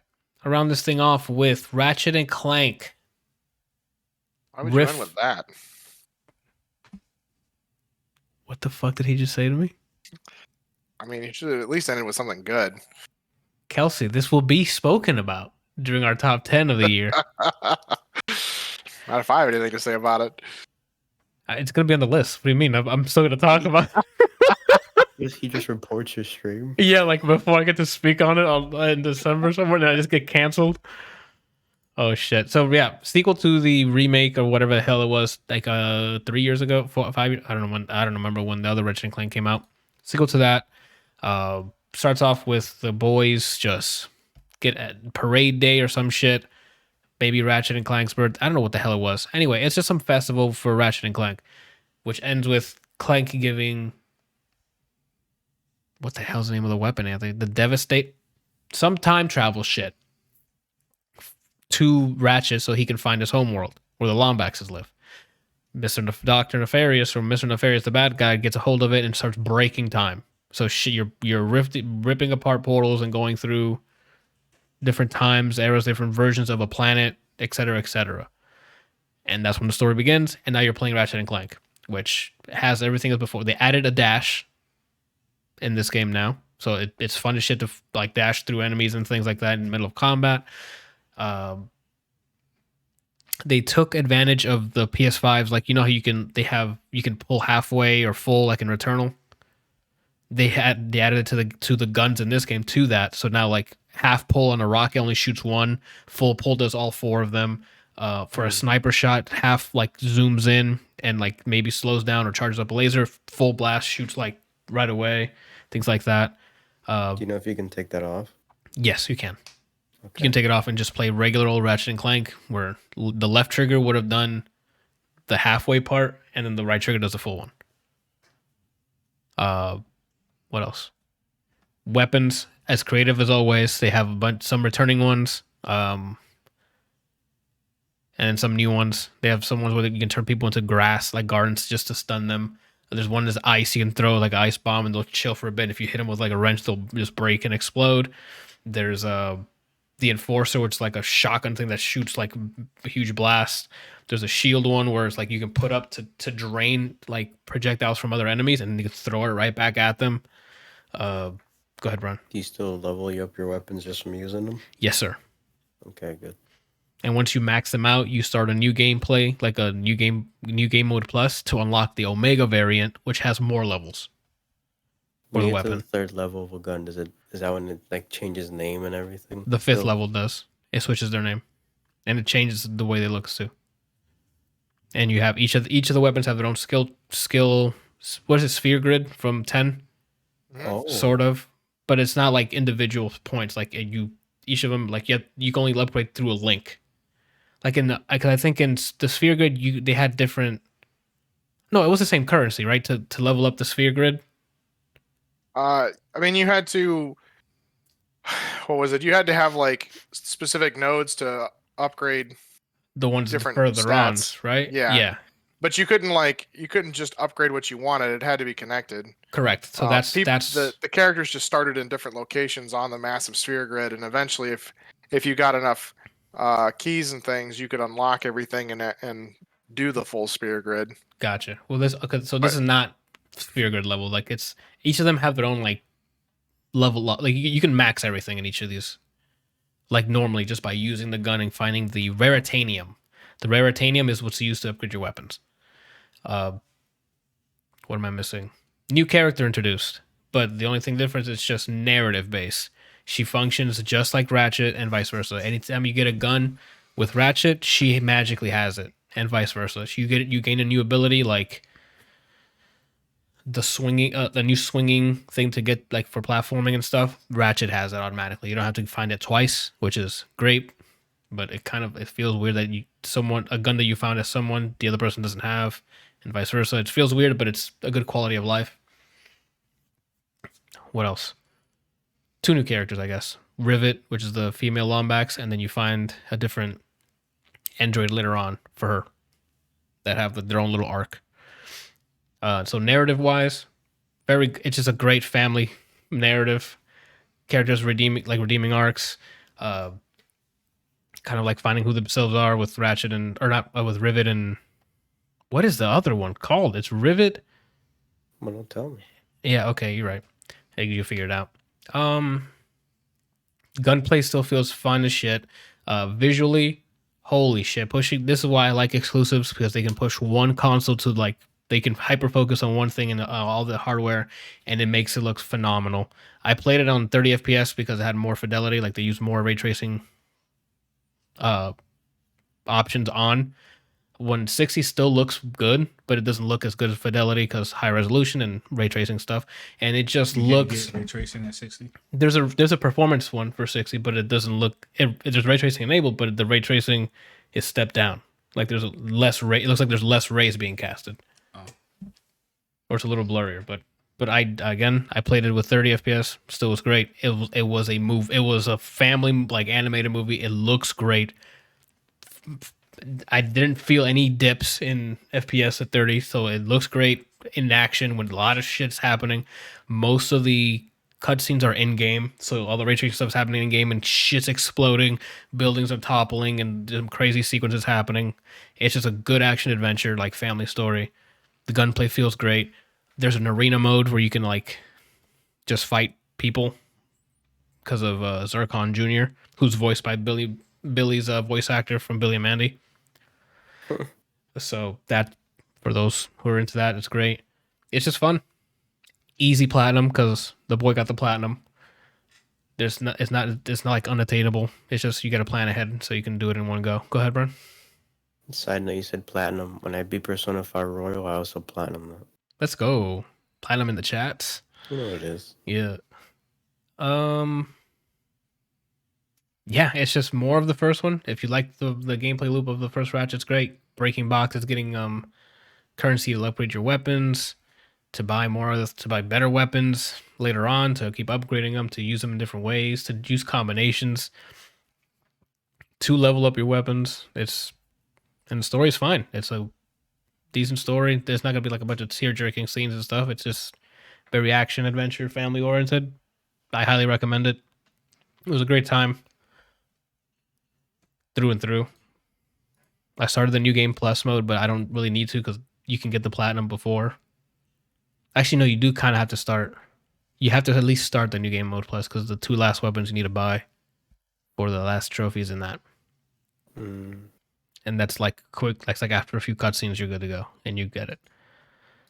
But besides that, you don't need to do 2 playthroughs to get all the trophies and stuff. But you do need to do 2 playthroughs to max it, I guess. To max all your weapons. So you have to get the Omega variants. Anywho, that's that. Oh, there's armors and stuff you can customize that you find throughout the level. You can customize what your characters look like. So if you're into that, Brian. Do they have stats like in other games, or is it just aesthetic? Just unlocking them gives you the stats. So you can put whatever the hell you want. Oh. Like if you unlock the set for that, like the head, the set of the head, the body, and the shoes, if you can unlock the whole set of whatever that costume is, you get the bonus. And then you can put whatever the hell you want. Okay. Because like on the PSP one, you putting it on had the set bonus, but then if you mix and match, you can make specific other set bonuses and things like that. That sounds cool, what you said. I know that the one you're saying sounds better. This one's just like... what you said is better. I'm just saying that's cool as well. Gotcha. But I say that the one you said sounds a little cooler than... Yeah, that PSP, I mean... I think at this point I've played every Ratchet and Clank minus when they rebooted it for PS4 and the one that you played. And to me, they've never missed. It's been fun, yeah. Every single one I've played. It's just really fun. So yeah, I highly recommend it. It's going to be on my top 10, like easy for this year. Oh, she's walking for us. Over. Forgot to put my thing on vibrate. I'm sorry. She Galaxy Burger? Yeah. And that's all I got for Ratchet and Clank. Go play it. Voice acting's great too. Whoever does Dr. Nefarious, I have had a fantastic fun time playing the villain because Mike talking about like a bunch of like long yells and like it's great. It's good stuff. And that's all I have. And I forgot to remove Nick's stuff on here because he's been Starship Troopers for the past 10 episodes. So when he comes back, he better have the most dynamite fucking review of Starship Troopers. Oh, it's such an amazing movie. It is. It's so terrible, but so hilarious. Hey, it's not terrible. All right? It's just you got to take it with some salt is all. It's funny. It's funny bad, you know? And I think that's everyone's stuff. Yes. I didn't even go through the notable releases. Am I trash? I mean, I'm occasionally. looking. Yo, you know who he voices? Nefarious? Who? Andrew Ryan. That might be why, because this guy was killing it as a performance in this movie. I mean, game/movie, I guess. Okay. Releases for this week, we have King's Bounty, Aliens Fireteam Elite, Marvel Future Revolution. I think that's a mobile game. Yeah, it's a mobile. It looks cool, but I'm not going to play an RPG that has the twins or whatever on mobile. That's the only thing that kept me from trying it. We finally, after years of waiting, Psychonauts 2 comes out this week. It's going to be awesome. Awesome. Yeah, was the first one any good? I thoroughly enjoyed it. I don't know if you got to play it, but I think you would enjoy it. Go ahead. Okay, I think I have it, but I don't know that I've played it. It's like a action platformer. Sorry, Ron, but the theme with it is fantastic because each level is a person's mind, and you can see the arc for that person. You play through it. It sounds weird, but it's like a very psychological game, and it blends gameplay and narrative really well. I'm checking to see if during the weekend the first Psychonauts is on sale for $1. I'm trying to see if that's still the case. It's still on sale for $1 on Steam. What about Skullgirls? Skullgirls isn't on sale, but if you want, you can get the game for I don't remember the base price. Yeah, it's $25 for the base game. What do you ask? Weird. No More Heroes 3 is Yeah, listed that on comes here. out I haven't played any of the other Friday. ones, so I can't You know what else comes speak out on on it. Friday? I'm looking Kiss Trilogy Premium Edition. The next character for Strive, Jacko. Ooh. You playing him? I'm very excited to play her. Okay. They switched her up because in Xrd she was literally almost like a tower defense character, and in this they dumbed it down, but it seems like she's still zoning with the goons, but in a more palatable way for me. So I'm really excited to play her. It might be a main, and if I don't like her, I'm gonna start learning Giovanna because I've always been watching Marn play her and Yeah. other people play her. And when she lands hits in my head, she has the spirit of Marvel in her. I see it in her. Oh, So okay. that's why I'm like, I might have to main her. I Well, tried that's- Axel, the zoner guy. Yeah. His kit fits, whatever, but I feel no way towards him. Like I don't feel any kind of excitement while playing him. There's no Dr. Fate, I don't feel like when I do these and they Uh-huh. land, I'm like, yes. It's just like I'm doing things and it works. Okay. Oh, that's this Friday, so look out for that. And for movies this week, we have the animated Witcher movie that with Vesemir taking the front and center. The Witcher: Nightmare of the Wolf. The trailer looked really cool, so I'm down to watch it. I didn't know this came out this week. Yes, sir. I didn't even know this existed. I remember posting it maybe. Yeah. But in my head, I didn't pay attention to what the hell it was.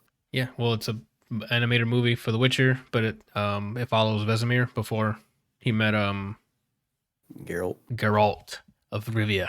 I want to watch that. Halsey has like a 1 hour long video that's like to the upcoming music that she has. Like, you know how they do like the video movies that they do? Mm-hmm. And it's called Halsey Presents If I Can't Have Love, I Want Power. Candyman comes out this week. There's a documentary about the Beatles coming out this week. What else? I don't see anything else that Did you see, not coming out this week, did you see there's a documentary on Bob Ross coming out? I did not know that was happening. It's called, and this worries me, but I have to watch it. It's called Bob Ross, Happy Accidents, Betrayal, and Greed. Oof. And I'm like, yeah. What kind of... I hope it's not on his end, but that's why I need to watch it. You don't want to tarnish his name, huh? Yeah. Clearly a son. Yeah. Yeah. Don't even get me started on that, dude. For music, we have Belly dropping an album, Churches, Halsey, as I mentioned earlier, Steve Gunn, Indigo de Souza, I Dress, Chubby and the Gang, Big Red Machine, Danko Jones, The Bug, and Turnstile, all dropping new projects. And Diane Warren. I don't know if I said it.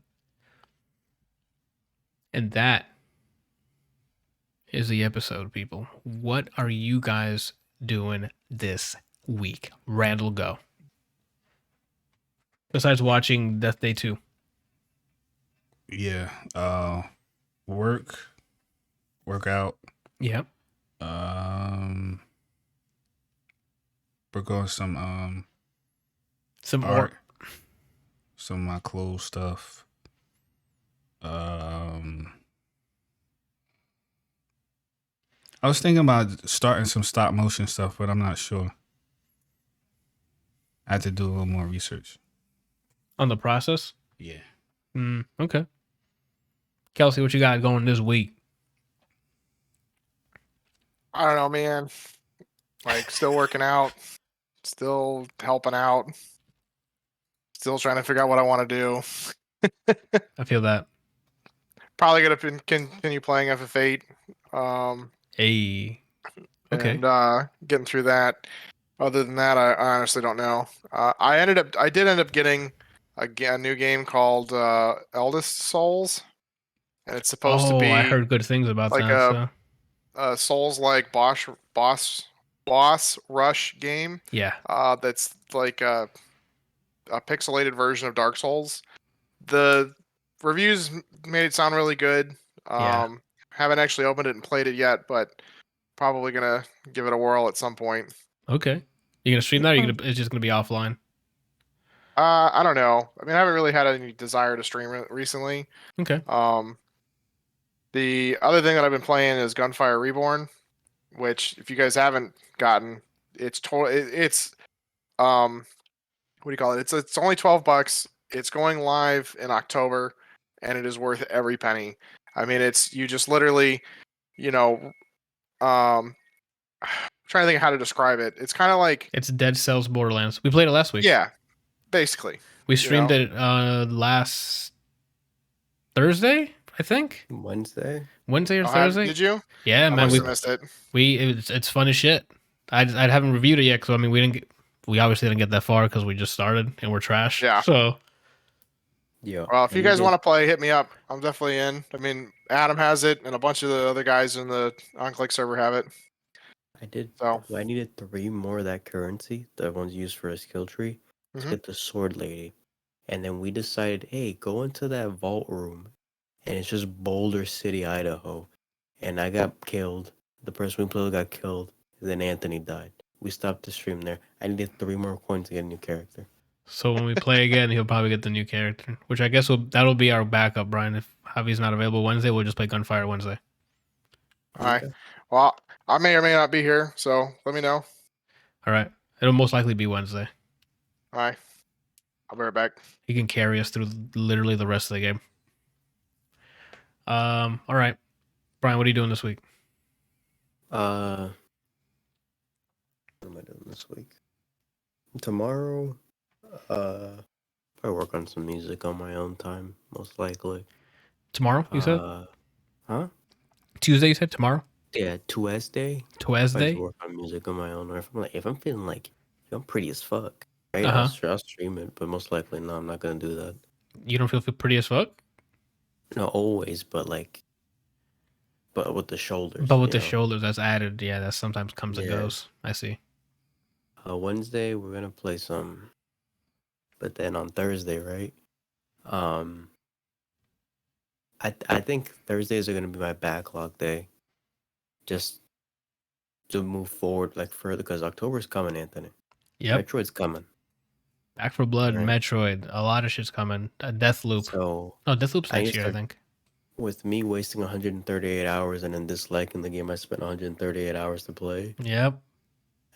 I'm just gonna start going through things. I put everything. I have a tag I put on my Steam library called Primary Backlog. And those narrative-based games. I say that, but then I have a whole roguelike on here. Fucking liar. I put all those games. I think I put it on there because it came out this year. The Jupiter Hell game, the Doom XCOM thing. Yeah. I think that's why I put it on there. Okay. I don't know. I put all those games onto a wheel. I spun it. The thing that won is Record of Lotus War EX Super Turbo Edition, whatever. It's a Metroidvania. Okay. I'm like, I hope it doesn't say all that. No, it's a long ass name. The whole name is I'm good. Record of Lotus War Deedlit in the Wonder Labyrinth. Sort that out. It's a Metroidvania, so that's what I'll be playing on Thursday unless I just shit myself for 3 hours straight when I get home and then I can't stream. That's sometimes a possibility. Friday, playing some Jacko, potentially finding my for real main that resonates with me. Let's if go. I don't like her, I'm playing Giovanna. If I don't care for any of them that much, we're just gonna go back to Skullgirls the next week. Okay. I don't think I have any plans for the weekend. Are you liking the new whip? I like it. I don't know if it's because it's a smaller car than when I did for my instructors when I was getting my license and things. But if I tap the acceleration, I do a nitrous moment from Fast and the Furious. It has kick to it. Because that car has probably more horsepower than the instructor's car. It's not that it's smaller. I mean, I don't know. I don't want to engine shame him. Let it. That was his choice. I mean, you can say whatever you want. Yeah, I mean, I like it. I mean, I've liked this car for years. Then I got one, and then here we are. Yeah. Lit. Okay. Oh, my turn. I'm sorry. No, Anthony. What's up? What are you doing? Before we get to what I'm doing, there's some updates for the channel. I'm trying out this new long play thing, so I have Cloudpunk up already. You can watch from beginning to end the playthrough, no commentary, just the game, 8 hours long, play it, and that's on there. The second long play I did was Ratchet and Clank. That should be up on either today or tomorrow. Today's Monday, so I think tomorrow, Tuesday, it should be up on the channel, and it's a long play of Ratchet and Clank. If you don't want to play the game, you just want to see the story, it's there for you. You just hit play and watch the whole story unfold. Again, 8 hours. I enjoy doing these for some reason. I like that it's all compact into one video. Whether or not people are going to watch it, who knows? I was looking into other channels that have long plays, that they also do that. But we'll see how it turns out. I enjoy just playing it and not saying anything, just enjoying the game and just watching the play and just playing it, recording and putting it up. We'll see how long I'll keep doing that. Brian, looks like you had a question. Brian from Split Screen Losers. The Independent. Wow! So you quickly just leave the channel. Got it. The loyalty's there. Go ahead. Speaking of your channel, I don't know if for the backlog days or my fighting game things, if you feel like editing or whatever, you're an editor on my channel, so you can use whatever content and post it on your YouTube if you want. I'd have to start now because I mean, what have you started on stream? That's what I'm saying. I haven't done narrative things, but if you wanted to edit like the fighting game streams and you know how you did with like SCP and Scott Pilgrim, if you wanted to use that as like material to fuck around with, you can whatever's on my channel, whatever I'm streaming, if you want to put it on your channel. I'm not gonna do YouTube. Okay. Fair enough. Since it's Split Screen Losers, that way you don't have to keep putting out or playing games. You can take a break and then edit this for like filler if you're not feeling like gaming. If you want. Papa don't ever want to take a break from playing games. All right, I am the gamer here. Sometimes okay. You're like, I'm gonna stream today, and then you don't play anything. So all right, I play off stream. Oh yeah, I'm behind you. You don't do that. That'd be really scary. Wait, what do you mean? Oh my god! What do you mean? Oh my god! Nothing. The gamer, Randall, is right here in front of you. Not in front of you. When tits are in front of you I don't right know now. If you're the gamer, but I know you're Harley Quinn, right? Isn't she a gamer? I don't never seen her game. Anyway, so look out for that. Full playthroughs, and then the rest of the videos that are going up is just Monster Boy and the Cursed Kingdom. I need to get back to recording Biomutant and get through that. So at this point, I'm just trying to get through it. The hook is not there anymore. I played a bit of it. And I'm like, yeah. I played a bit. I'm like, oh, this is pretty cool. Then I played enough where I'm like, I get it. It's not there. It doesn't want me back, right? There's no oomph. But that's just it's oomphless. But in terms of live streaming, this week, what do we have? Tomorrow's Tuesday, so backlog day. More Watch Dogs, eh? Watch Dogs. In it. Oh, Brian, speaking of which, I finally got the Stormzy one. I haven't done it yet because I know you said you wanted to see it. So I got the Stormzy side quest. He's like, oh, Stormzy's reached out to us. And I'm like, saving this for when Brian's watching. You gonna do it tomorrow? Or I don't do side missions, but I'll do that one tomorrow. I mean, it's a high profile client, for DedSec, so. Keep adding me in Discord or whatever until you see me type in your chat. Okay. Fair enough. We'll do Stormzy. Well, I guess I'll just keep doing the main missions until you're in chat. Anyway, but that's that. Watch Dogs Legion tomorrow, Wednesday. Probably if Javi's available, we'll probably do some Red Dead. Cause I mean, we got Red Dead Online for like super cheap because they broke off, so he'll carry us. You got it. Oh, you bought it. You're right. The whole game. Got and then, it. Like months later, they're like $5. $5. So I mean, we'll have my son take me through the cowboy ringer. You know what I'm saying? Teach me well. He knows his gun slinging. And if he's not available, then we're going to be doing some Gunfire Reborn, because that was pretty fun to do last week. What happened? Did you watch something crazy in there? This lady is 70 years old, man. How much she lifting? Go back. No, Randall, remember, you can seek. Oh, I forgot. He tricked her by adding, look, how much. Oh, wow. Okay. And she doesn't even realize he added more weight. But she's still doing it. Yeah, look, her arms are bigger than mine. That's wild. Shit. Yeah, man. That's what happens if you stick with it, man. You'll grow to be like 90 and swole, like Sylvester Stallone, dude. Anywho, what was I saying? Yeah, so Wednesday it'll either be Red Dead Online or Gunfire, and then Thursday I don't know. Janana's actually I think she's off, if I'm not mistaken. So we'll sort it out and play some co-op or some shit. I don't know what we're gonna do. And that's it for the week. So I don't think I plan on. That's a lie. I'm either gonna record something on the weekend or maybe stream, but for the most part I'm just gonna record something offline because Janana works both days. So we be gaming. And that's it until next week on the podcast. I have been ADLR, your host here with Brian, Weird TV, and Zen5 loaded up. Randall, Mr. Red, whichever you want to call him. And this has been the episode. Thank you guys for watching. I'll see you guys next week. Bye.